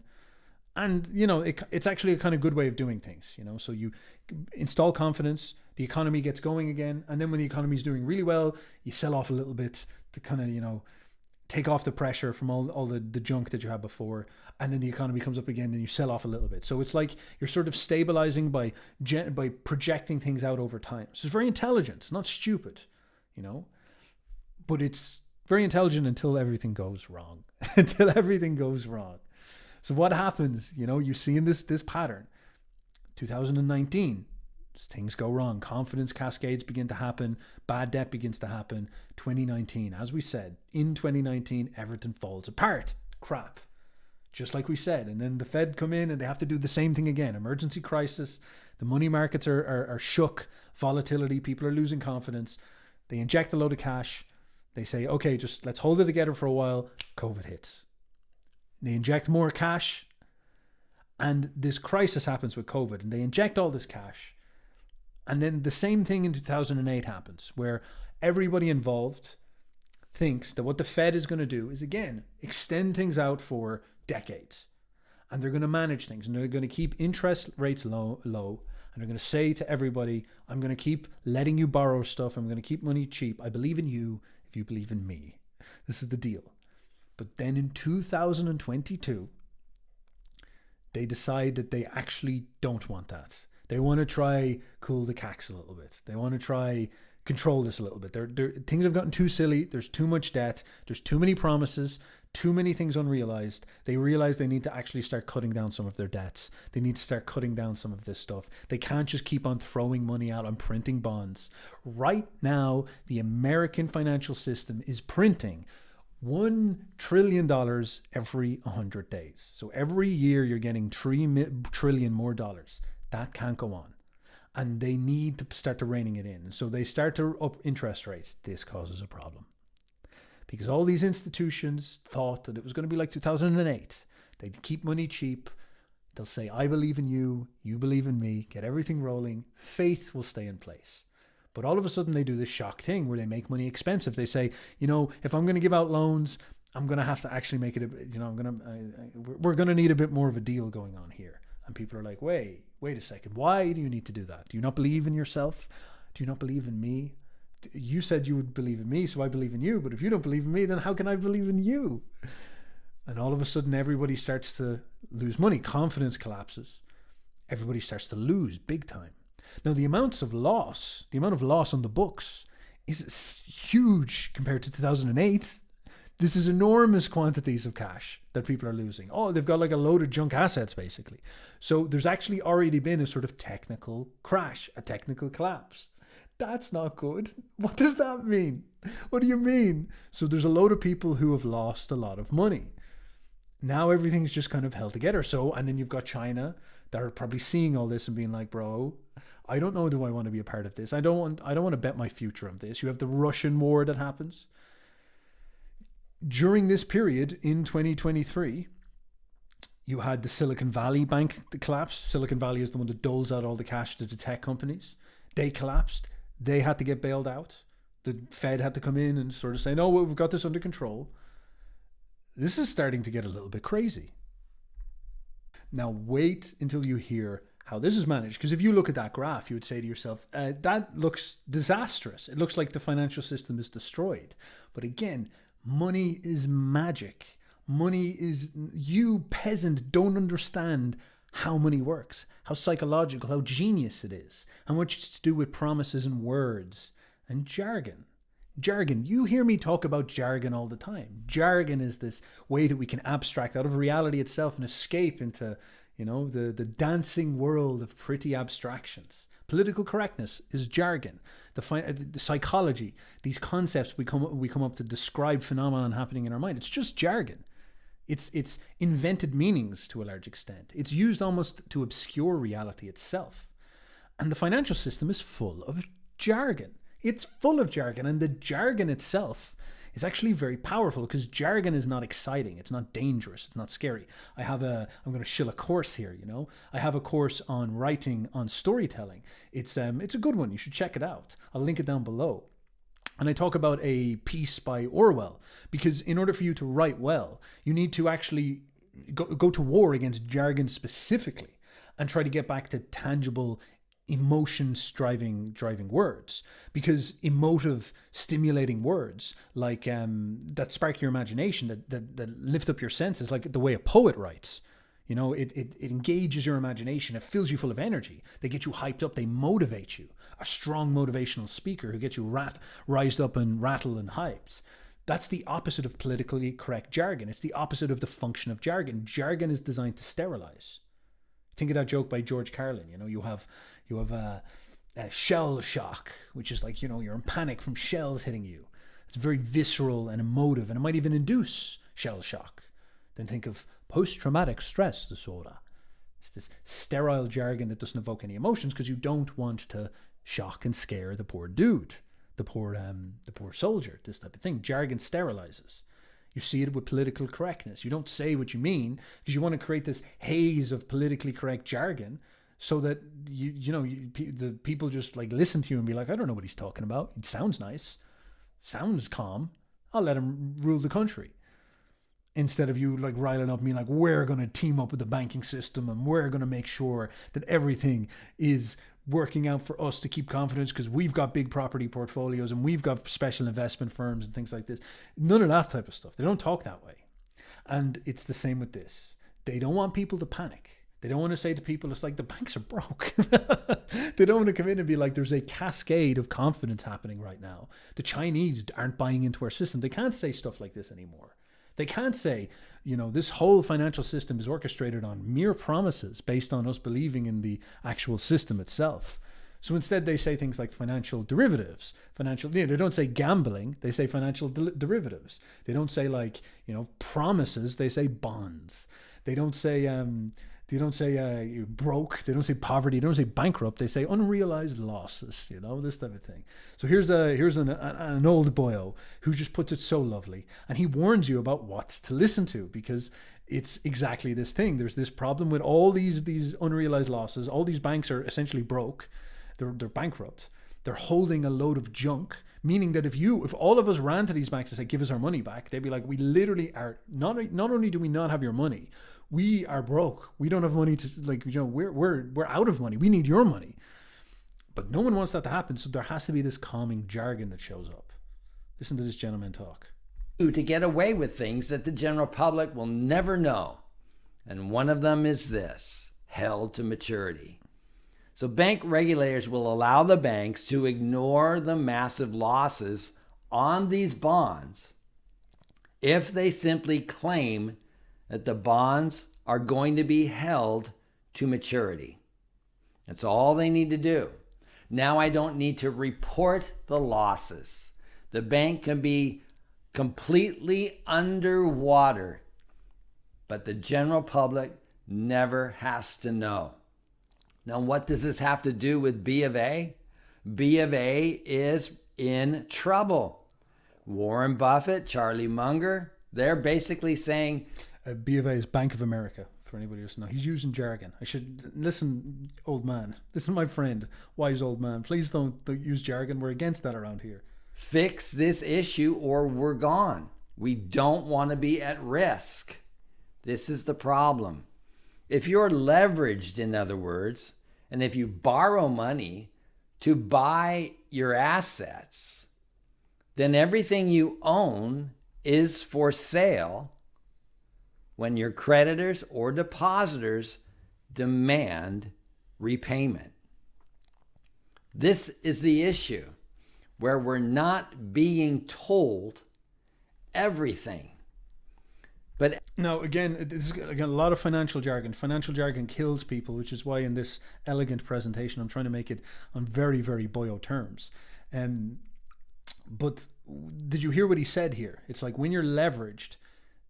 So basically, when you're leveraged on the markets, how could I explain this better? When you have a mortgage that is being used by your bank as leverage. Okay, so when your mortgage is participating in that market of gamblers that I was talking about earlier. So you go into the bank, you say, give me $1 million, and you sign the mortgage contract, and you give it to them.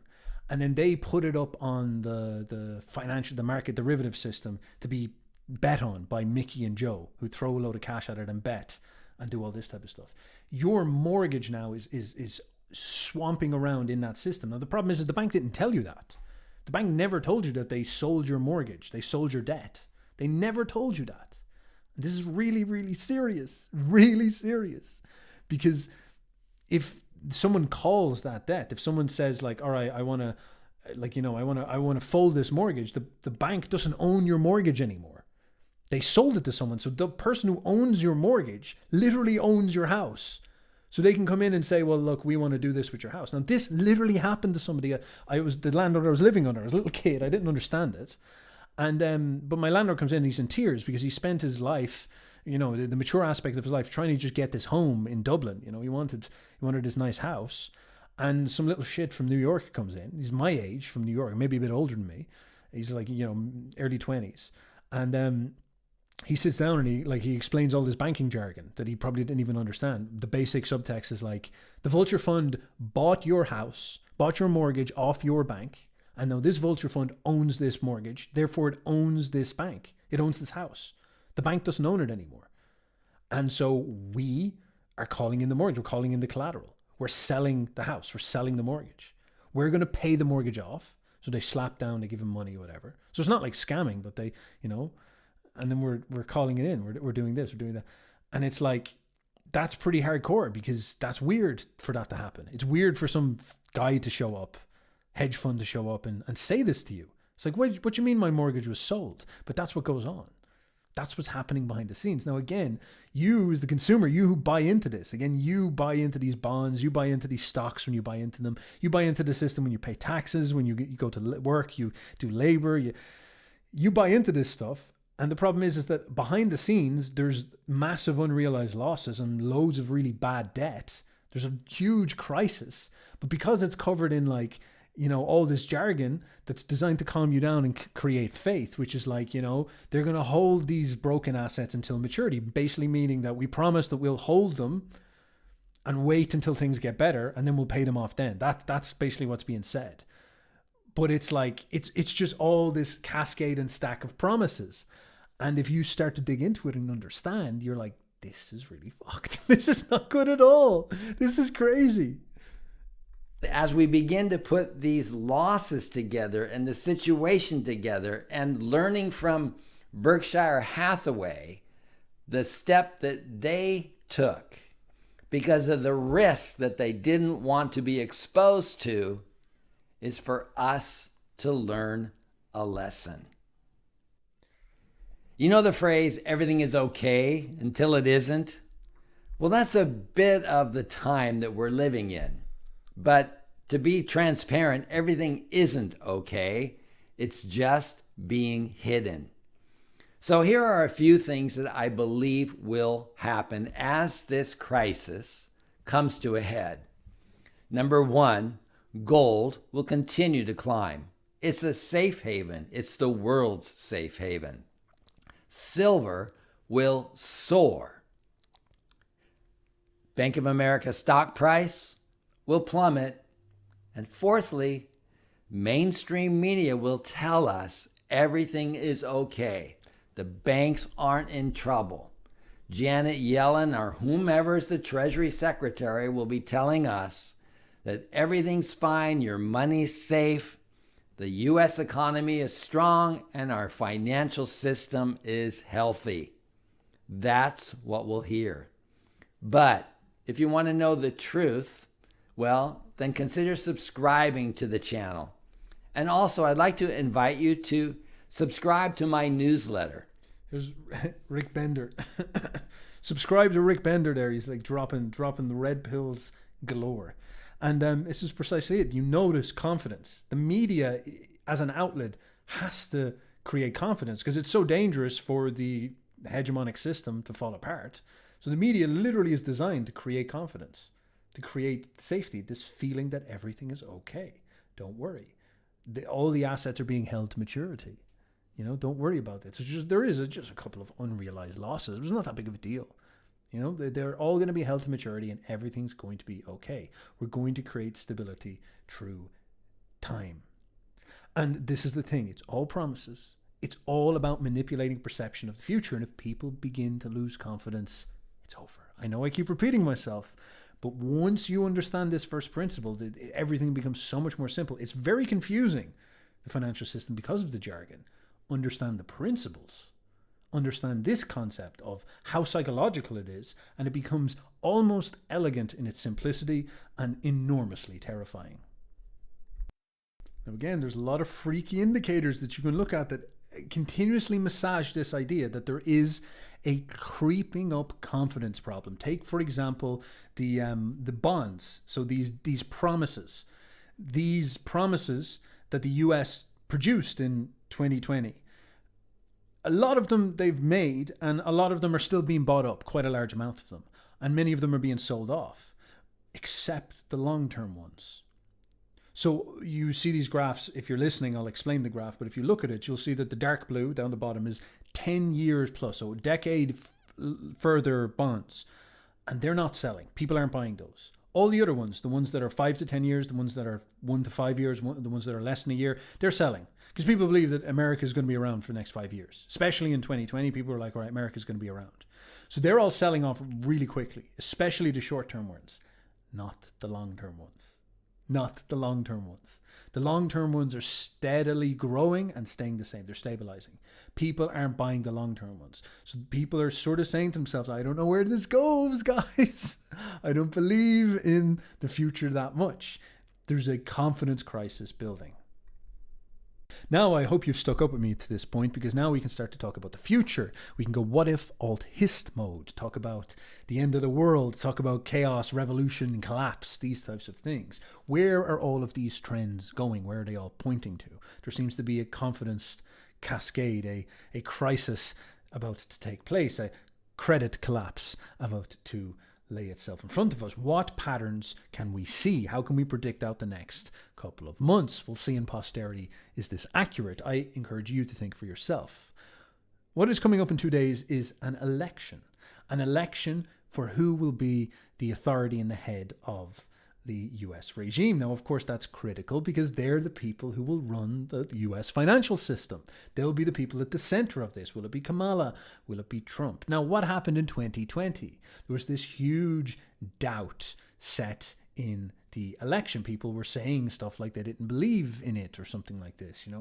Crazy stuff that they didn't have confidence. They don't believe. They don't have faith in the legitimacy of the American regime. That's pretty scary. Now, what happens if the political authority that steps in to America leads to this huge contest where both sides are saying they don't accept the results of the other, and there's this serious political crisis? All of a sudden, everybody around the world looks at the American hegemon and says, they don't seem that stable anymore. I don't know, can I trust them? Trust and confidence further drops down. Chaos and crisis goes. All the people involved in the economy will start to say to themselves, I don't trust the regime.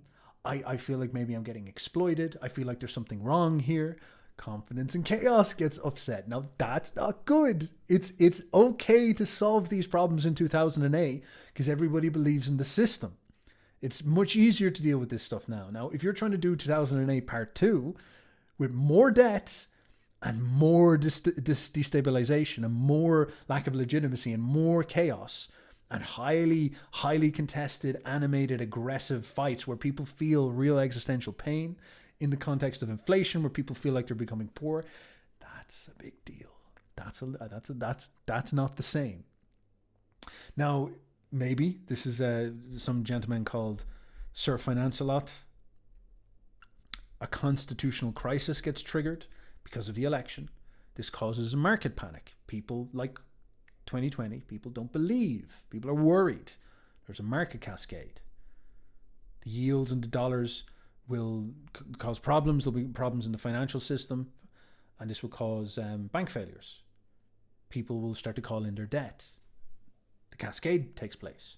Now, this is where things can get really, really crazy, because if we go into this election and there's, people are saying like it's fraud, and other people are saying I don't accept Trump. Say Trump wins, and they're like, no, Trump's a tyrant, he's a monster.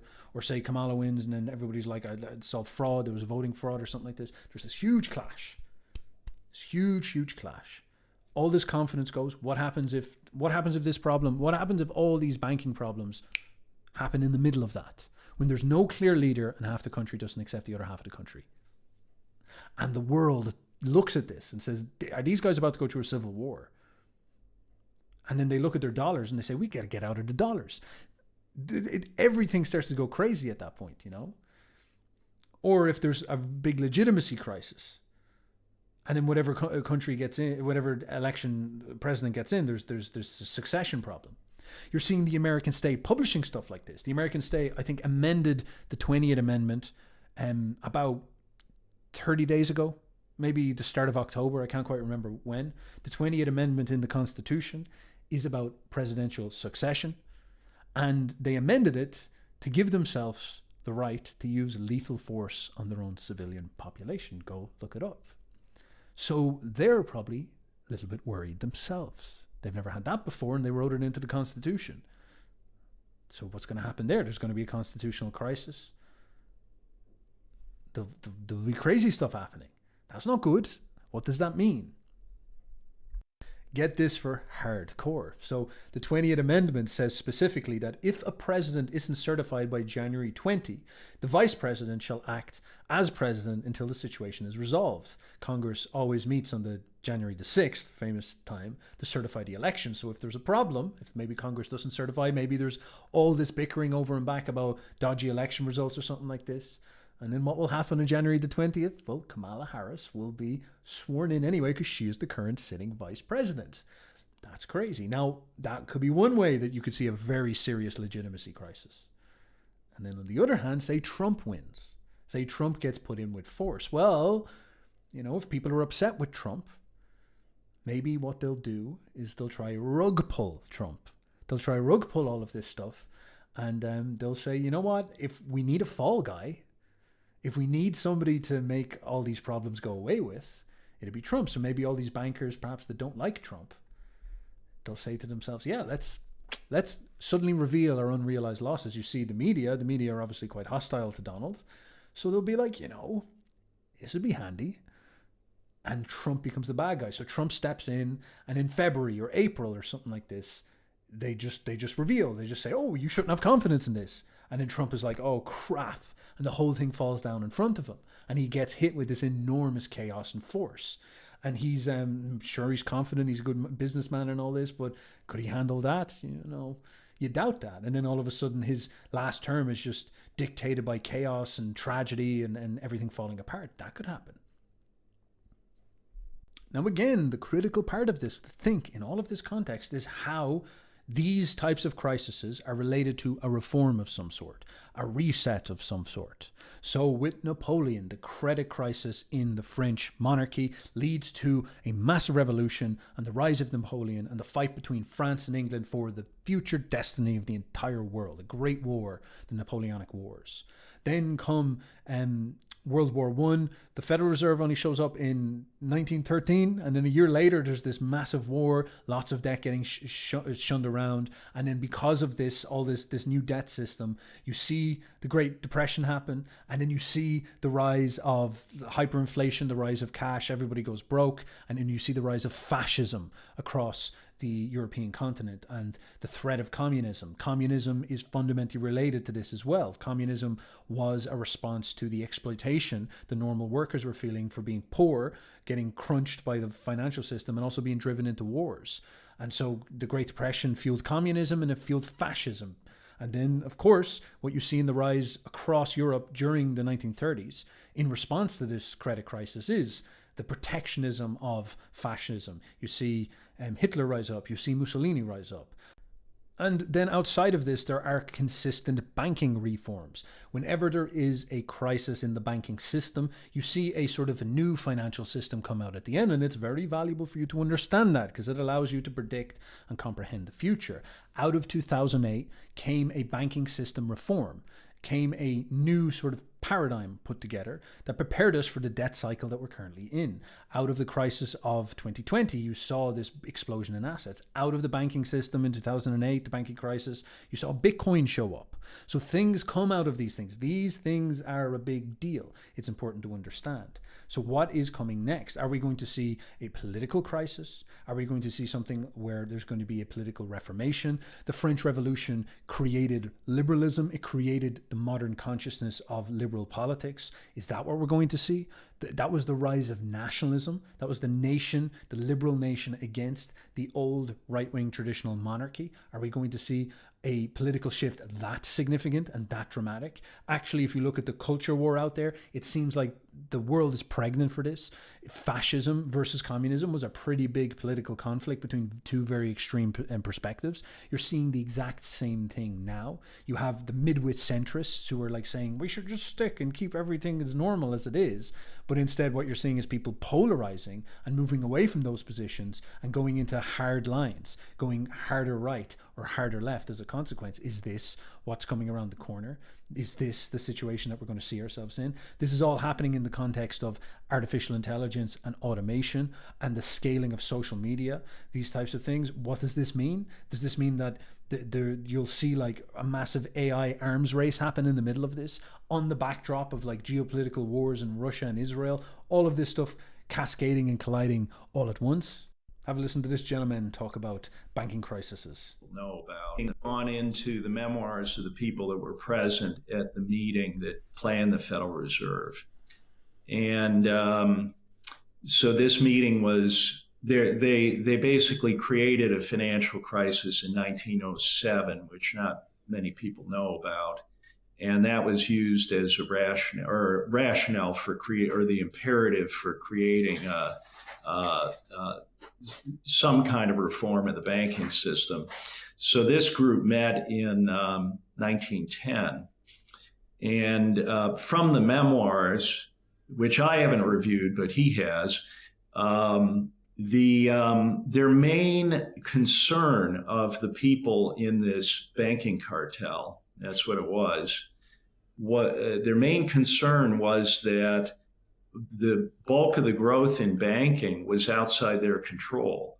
It was independent banks in the West and the South of the United States, and that industry in the United States was doing so well, it was self-financing, did not need their credit.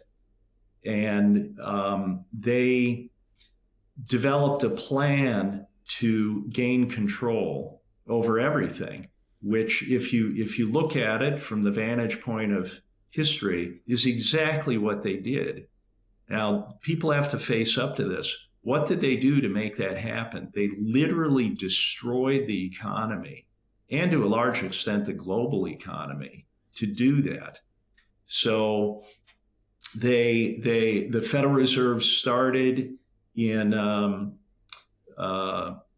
essentially the beginning of 1914. These things are born in war. They're joined at the hip with warfare.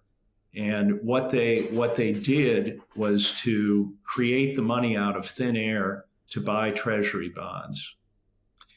And so now the public is paying interest to them on all the financing of the First World War. That is the beginning of their incredible power. Then they used those treasury bonds that they bought with money created out of nothing as their capital base to make loans to the public. So they lever up on something they've created out of nothing. So really all of the efforts of and energies of the society go into paying them interest on these debts. It's a debt-based money system they've created out of nothing. So the war was key to escalating that power. Then they created a boom and a bust through the 1920s and the end of the 1920s. So it was done in fairly short order.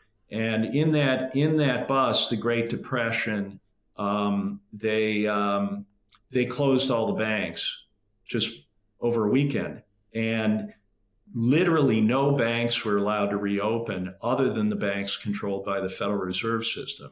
So they put all of their competitors out of business, literally. And they kept economic conditions very tight, seemingly inexplicably. No one really understands why they did that. But if you understand the strategy, if you keep price levels low for years, people can't recover to pay off their debts. So 80 or 90% of all public companies were bankrupt. And they were taken over by the senior secured lenders and bondholders. But the other thing is that the gold held by the public, which was broadly held, was confiscated as well in 1933 after the bank holiday.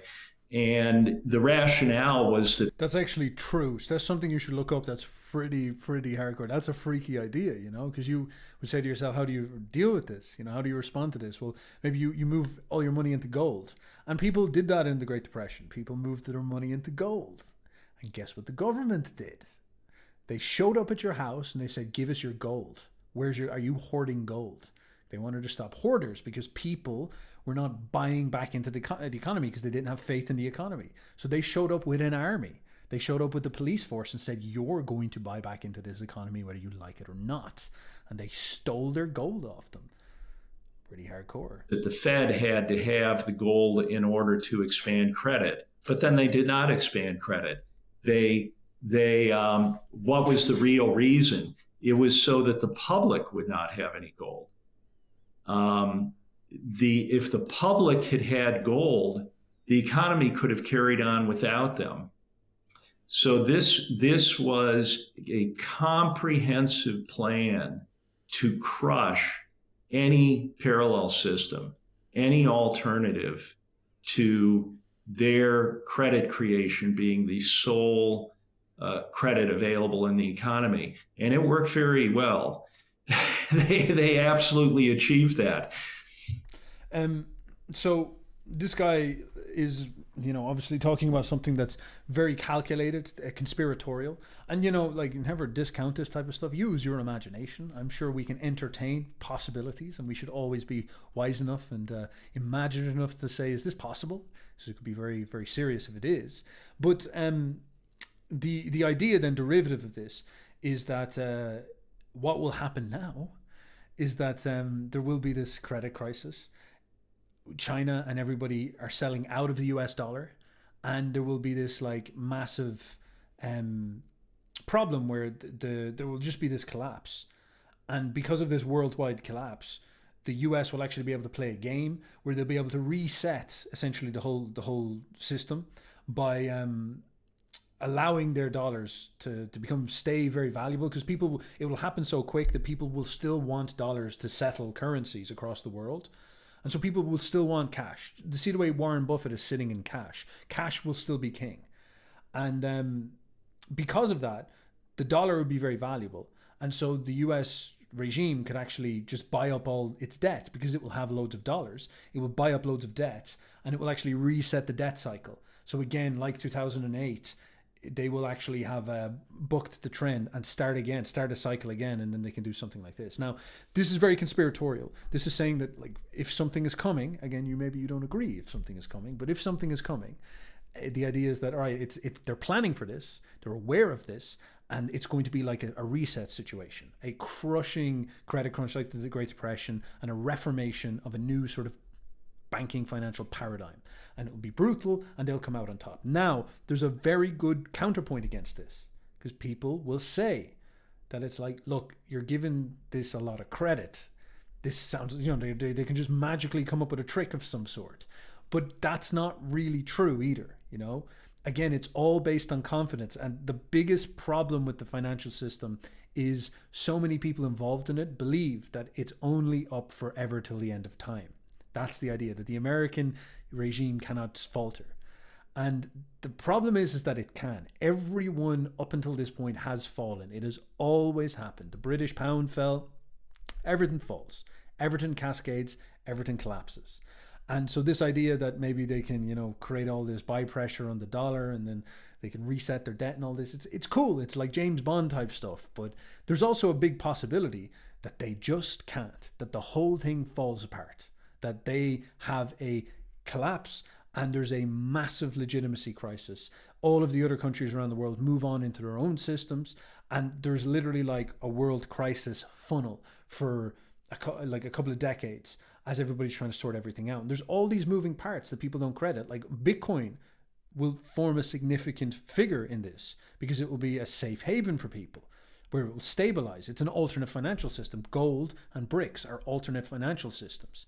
And as you just heard here, the point of the conspiracy Fed is that they wanted to crush other financial systems. But in this place, they can't. They won't be able to do it. Now, maybe if they had total political authority, they could. But will they have total political authority? That's the big question. Because if there's this massive revolutionary crisis, that won't happen at all. And that seems like it's pregnant for this. There's going to be this massive political crisis that's going to cause a big issue. During World War One, it's easy to get consent because there's a war.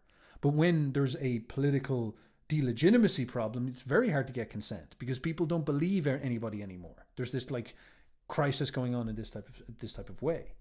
Now, what's an optimistic possibility? How could this actually lead to a healthy correction where people get back to first principles? Because I think a lot of people are very conscious of these types of ironies with the system, and they're very worried about this, and they're saying to themselves, all right, well, what direction could this go that would be good? Well, one of them is we could get back to economic first principles, because again, this stuff is very philosophical and psychological and actually quite magical when you understand it. So an economy is not some abstract financial thing. I think this is the big problem. A lot of people thinking conspiratorially think that they align their thinking with these guys, the Wall Street guys, if you will, who think that they can just come up with a new riddle and a new trick and make everything work. They think to themselves, oh, I can just juggle everything and figure it all out, and we can come up with a new financial package and it solves the problem. And it's like, look, you can do that, but eventually the bubble bursts. Eventually things go wrong because you're running away from the core of what an economy is. You think it's just financial trickery, but it's not this. And look at China. China is a really good example of the opposite of this, because China are on their way to becoming a significant figure in the world because they're focusing on building an actual country. If you look at all the trade partners in the world in the year 2000, their major trade partner was the US, because the US had all the factories and all the manufacturing and was outputting everything, and everybody was Homer Simpson. Now the US is the giant financial center of the world, where everybody is like a cryptocurrency trader or a Wall Street trader or trading bullcrap and doing service. It's not a real economy. There's nothing being made. Elon Musk is making rockets and that's it. And then the Chinese, everything is done with China. Everything's made in China. Everything is produced out of Chinese factories, because the Chinese are the manufacturers. They're the creators. They're the generators. And this is it, like debt, finance, it's not an economy. That's not the purpose of economy. Economics used to be a wing of moral philosophy. It used to be related to action, behavior, psychology, people. Because all it is an abstraction used to empower a fundamental machine. And that machine is a generative force. It's a factory. What an economy should be is the creative power of a nation. It's generative. It's manufacturing the quality of its people, the quality of its citizens. When people are healthy and strong and well-educated and creative, they generate value. People being demoralized, propagandized, sick, unhealthy, fat, exploited, in debt, uneducated, stupid, not aware of the reality, not working in proper jobs, doing bullcrap. They don't generate value. You can only really operate as a cancer or a parasite over them and extract resources out of them and make them sicker so you can draw energy out of them. But in the long run, they don't make stuff. And this is a big, big thing against this idea that there's a master plan, that these people are smart. Maybe they're smart enough to be a parasite, to be an exploiter, but they're not capable of understanding what happens in the long run. What you need is a generative core. And this is what the Chinese are focusing on. And the Chinese are very, very clear about this, This is something they said in May 2015. Manufacturing is the mainstay of the national economy, the basis on which the nation is established, an instrument of rejuvenation, the foundation of a world power. Since the beginning of industrial civilization in the middle of the 18th century, the history of the rise and fall of world powers and the history of the struggle of the Chinese nation has repeatedly proved that without a strong manufacturing industry, there will be no country and no nation. Building an internationally competitive manufacturing industry is the only way China can enhance its comprehensive national strength and ensure national security and build itself into a world power. Think about Britain. Britain became world hegemon, and that was the point when its industrial output was at its peak, at its apex, its incredible size. Britain falls from grace during World War I and II and transforms into a financial empire. It moves everything offshore into the islands around the world, and it financializes. Now it's a socialist, impoverished state where 50% of people are government recipients. The people making the most money are financial jugglers, and it doesn't really make anything anymore. it's a fail state. Like, it's not going anywhere. It's broke. It needs a massive tax revenue and it doesn't generate anything. It's done. America, same thing. America was defeated, Germany, and because of its capacity for productive output. It's just incomprehensible how powerful its factories were. Its generative capacity was enormous. And all through the 20th century, that was its strength. It was the big dog that generated, that created. It's like godlike. You go out into the world, and this is the thing. This is make you believe in God again. It's very, people be like, oh, nihilism, Jordan Peterson, like, it's such a crisis. It's like, it's not. It's easy to believe in God. Go outside and look at a flower. And what happens with a flower? It grows. How does it grow? Magic. It grows because there's some type of inherent generative force in the world. The will to power, the logos, God, whatever you want to call it. It's there. Grass grows, plants grow, flowers grow, you grow. You get a cut, it goes away. Life is real, and life is generative, and life is creative, and it heals, and it's ordered. Plato was right. It's got this power inside of it.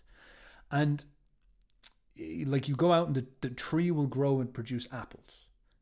The cow will grow and produce milk. The grass will grow. The sun will shine and generate. There's a generative fundamental layer to reality. That is the real world, the generative force of life. A people is the same. A nation is the same. And remember those words, nation. It's obviously very taboo now. But like, you completely fail to understand reality if you don't think this way. A nation is a set of people who produce stuff. We produce intellectual output. This is me producing something. We craft machines. We craft items. We craft chairs. We build houses. We create products. We create food. We create style. We create culture. We generate. That's what a real economy is. Bitcoin, like crypto, meme coins, cryptocurrency scams, financial derivatives, packaged debt, mortgage trickery, none of that. That's not generative. That's not creative. That's not productive. That's not real. You're not making anything. There's nothing made there. That's just playing around with abstractions. It's time wasting. It's like doodling on the page. You're juggling crap and not generating anything that's tangible and real. It's fake. And it can work for a while. You can juggle numbers and give people the perception that you have more value than you do, but you don't actually have any value. The thing that generates value are the machines, the factories, the creative power of the people, the quality of the institutions that produce educated people, the health of the institutions that produce healthy people. That's what matters. And you look at China, they're focusing on this. You look at the US, you look at the West, you look at Britain, and they don't do this. They don't do this anymore because they're idiots. Because they don't have, like, they've lost legitimacy and authority because they've drifted away from this. Because they basically wanted to run a scam. They wanted to be parasitic, and they wanted to all get caught up in this type of stuff. So what are our economies now? We manufacture everything in China and ship it over to a big batch of consumers, and everybody's job is either in service, or they rant on YouTube like me, or they work in cryptocurrency, or they do financial derivatives. And it's high status to be in finance because that's where you make the most money, but you don't actually make anything. Tech is like, you make vaporware, stupid apps for crap that people don't really need, this type of stuff that sponges up creative attention. This is the thing, and it's all VC funded to generate it, like Uber and stuff like this. But it's like very fluffy. There's a lot of junk, and all the manufacturing is gone. And what was Trump representative of when he was speaking about this? I'm going to bring manufacturing back. I'm going to make America great again. He was trying to harken back to that old world and bring factories back and bring things like this again. Could he do it? Could he be done? It remains to be seen. But that was the plan. Because maybe instinctively he understood that it's like, you need to be the generative force. You can't outsource generation to China because that's literally making them powerful. You're doing financialization, and that's going to feel good for 50 years. You're going to do very well, 1970s to the 2020s, 50 years, you're going to be doing great. You're all in their financial jobs. You don't have to work. You don't have to get your hands dirty. But in the meantime, China in the background are going to build up and become the superpower. And it's not going to be competitive. Maybe you can try to go to war with them and put them down. Sure, that's fine. But there comes a point where it just gets silly, and you don't have any factories, and you don't have any productive power, and you have all sorts of problems as a consequence. So the optimistic take may be that as we enter into this political crisis, this financial crisis, this system breakdown, this legitimacy chaos, As we get into this, this might be what people begin to understand. That the project, the political reformation, the re-evaluation of our situation in the West is that we need to go towards something like this. We need to get back to these first principles. We need to say to ourselves, how do we become generative again? How do we cast off quite a lot of these abstractions? Maybe it will require us to get a harsh enough punishment and experience enough poverty and ruthlessness so that we snap out of it. It's like coming down from a cocaine high. It had to come down eventually. And then we will be free to finally take the punch in the face and say, all right, how do we get back to first principles? And these type of crises might be enough to make this happen. And it will be something on the scale of the French Revolution, perhaps, which is pretty hardcore. That's big. That's crazy, you know? That's an awful lot wilder than anything anybody has seen in 100 years. But maybe that's what's here. Maybe not. You know, maybe what will happen is there will be some type of crisis, but like 2008, it will get managed. Maybe they'll come up with a new trick that will extend it out for 10 years. Maybe that will happen. But if it doesn't, if this is where the rubber hits the road, if this is where the pressure is on, and the word gets out and people are like, you know, we really do need to correct things, this is what takes place. And that's going to be bad in the short term, but it's going to be very optimistic in the long term. But as always, I must say, nothing ever happens reign supreme. Do not expect something to happen. You never know. So here, for example, is people like the Citadel CEO, Ken Griffin. Now, what does he know about the world? I'm not too sure. But, you know, this is how someone in one of these positions holding these large portfolios, he's thinking to himself, okay, so he expects Trump to do well, to win. And then he thinks that the uncertainty that we're going through now, which is bad for the economy, that will actually peter out once January comes around and everything's established. So he thinks there'll be smooth sailing. And stability will come back because Donald Trump will bring a feeling of stability. And then this will lead to an extension of a 10-year decade, which will be good. And then the can will be kicked down the road and then they'll figure out a new trick. Maybe AI will come along, and using AI, they'll automate all labor and generate an abundance of value. And then all of a sudden, all this debt that they did is not that big of a problem. Then all of a sudden, all the debt and generation of value is sorted because these machines are so generative and productive that we have a golden age and we actually escape the thing. So that's, you know, they think this way too. They think in this sort of infinite, limitless way of thinking where, you know, you can print all this money and actually create machines, and the machines become so generative that you can outpace the debt that you're in. You create an AI that creates robotics that automates half of the world's labor, and then all of a sudden debt is not that big of an issue anymore because you could just pay it off with these machines doing all the labor. So genius overcomes the problems of the restrictions of promises and debt and capital. So that's the way some people think as well, and that's a very feasible way of thinking. I'll make a video on that specifically at a different period of time, talk about like that type of debt cycle, and talk about that idea of a Nick Land and acceleration. I'll get into that at another point, but just so you're aware, that's another way that you can look at these things. The expectation today is that Donald Trump will win the White House in just a few days. We'll know shortly.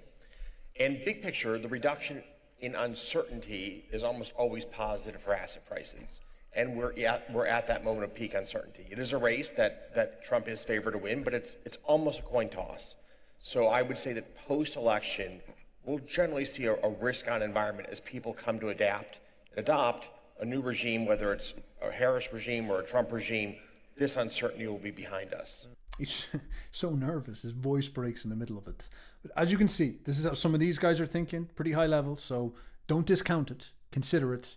He's saying like, all right, we're uncertain right now, there might be a legitimacy crisis, but we'll be okay, we'll make it out, Trump will win. And then what will happen when Trump wins is there'll be economic stability because people believe that he's confident. All these guys will get behind him. He'll, you know, maybe Elon will come in and they'll do a government efficiency thing and then they'll lean out the government. And then things will work more effectively. And then they'll aim for robotics. And by like 2030, there'll be successful robotics. And then all of a sudden, as I said, these problems are sorted out. So that's a way of thinking. Hyper optimistic, hyper pro-America, hyper pro-reality. So maybe you'll see that happen, genuinely, you know. There's bare cases where it doesn't. Just be aware of those as well. Weigh it all up in your head. I don't know the answers. It's way too complicated for me. I'm just a boyo, but it's something to ponder about.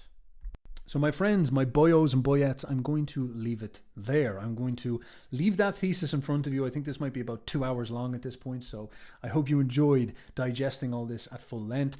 One thing you might be saying is, how could you make this practical? How can you, take action upon this?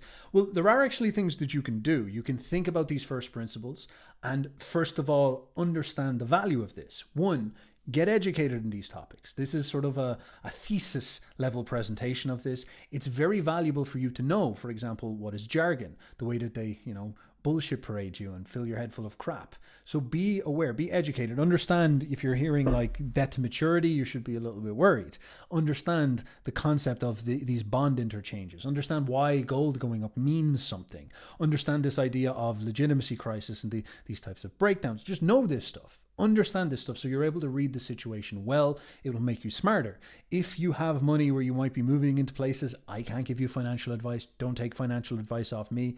Generally speaking, you want to look at what these big guys are doing. So like Warren Buffett, what are these guys doing? China, what are they doing? So it seems like the intelligent thing is to begin to diversify into liquid, stable assets. Get into Bitcoin to be in the Bitcoin financial system, but maybe put 20%, 25%, 30% in there. Get into gold or silver, stabilize there, protect assets there. Get into cash then. Be prepared in cash because you never know what might happen, and having cash will be sorted out. Get savings if you have any debt. Clear your debt off the best you can. Get rid of debt. If you have any debt, get rid of debt. See, can you get rid of debt? I know that's not always possible for people, but if it's something where maybe you have some cash saved, just get rid of that stuff. Wipe it out. Just get out from underneath it, this type of thing. Again, not financial advice. Talk to someone else about this, but just think about why this would make sense. Reason it up yourself. It might be an action that will prove to be very, very intelligent if it makes sense. So think for yourself. Don't listen to Steph. Think for yourself. Now, in terms of really foundational things that you should be doing, try to think about generative creativity and actually doing something that matters. If you're in highly speculative business or you're wasting your time an awful lot doing stuff that's like very, very vulnerable to getting wiped out, just maybe reconsider. Look at the crypto markets. Guys in 2021 going into crypto, spending all their time in crypto, juggling a lot of cash and all this, and then the crypto market crashes and everybody gets wiped out. They lose billions of dollars. They lose millions of dollars and they get destroyed, and then all their skills are basically worthless because they were fucking around with this bull crap.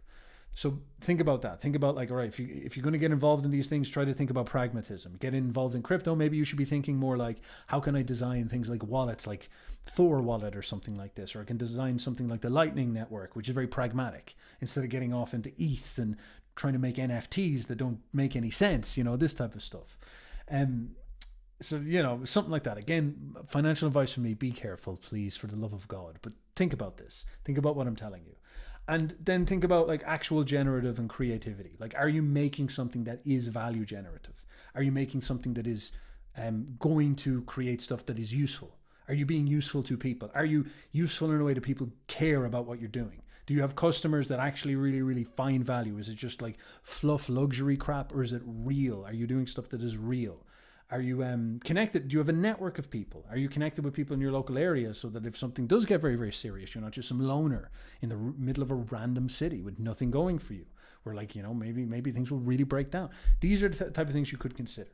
And then also, in the case that things go well, are you prepared for it? If Trump wins and there's this massive confidence boost and everybody piles into the economy, are you ready to take advantage of that? Are you mentally ready to say, all right, the next 4 years is going to be a make it or break it moment, and then there might be a crash after that or something, and for you to go hard and get yourself set up for life? That's a thing to think about. Are you ready in that position? Maybe Kamala, you believe it in that way as well. Just being prepared for these things, considering this, digesting it down to your reality, and saying to yourself, how can you take action? Maybe get into robotics or something. That could be the way out. So there's the thesis. There's my presentation. I hope you enjoyed. Think about it. Take it in as education. No financial advice. Only random predictions. Who knows which direction it will go? Figure it out yourself. Thank you very much for your time. Stay juicy, and bye-bye.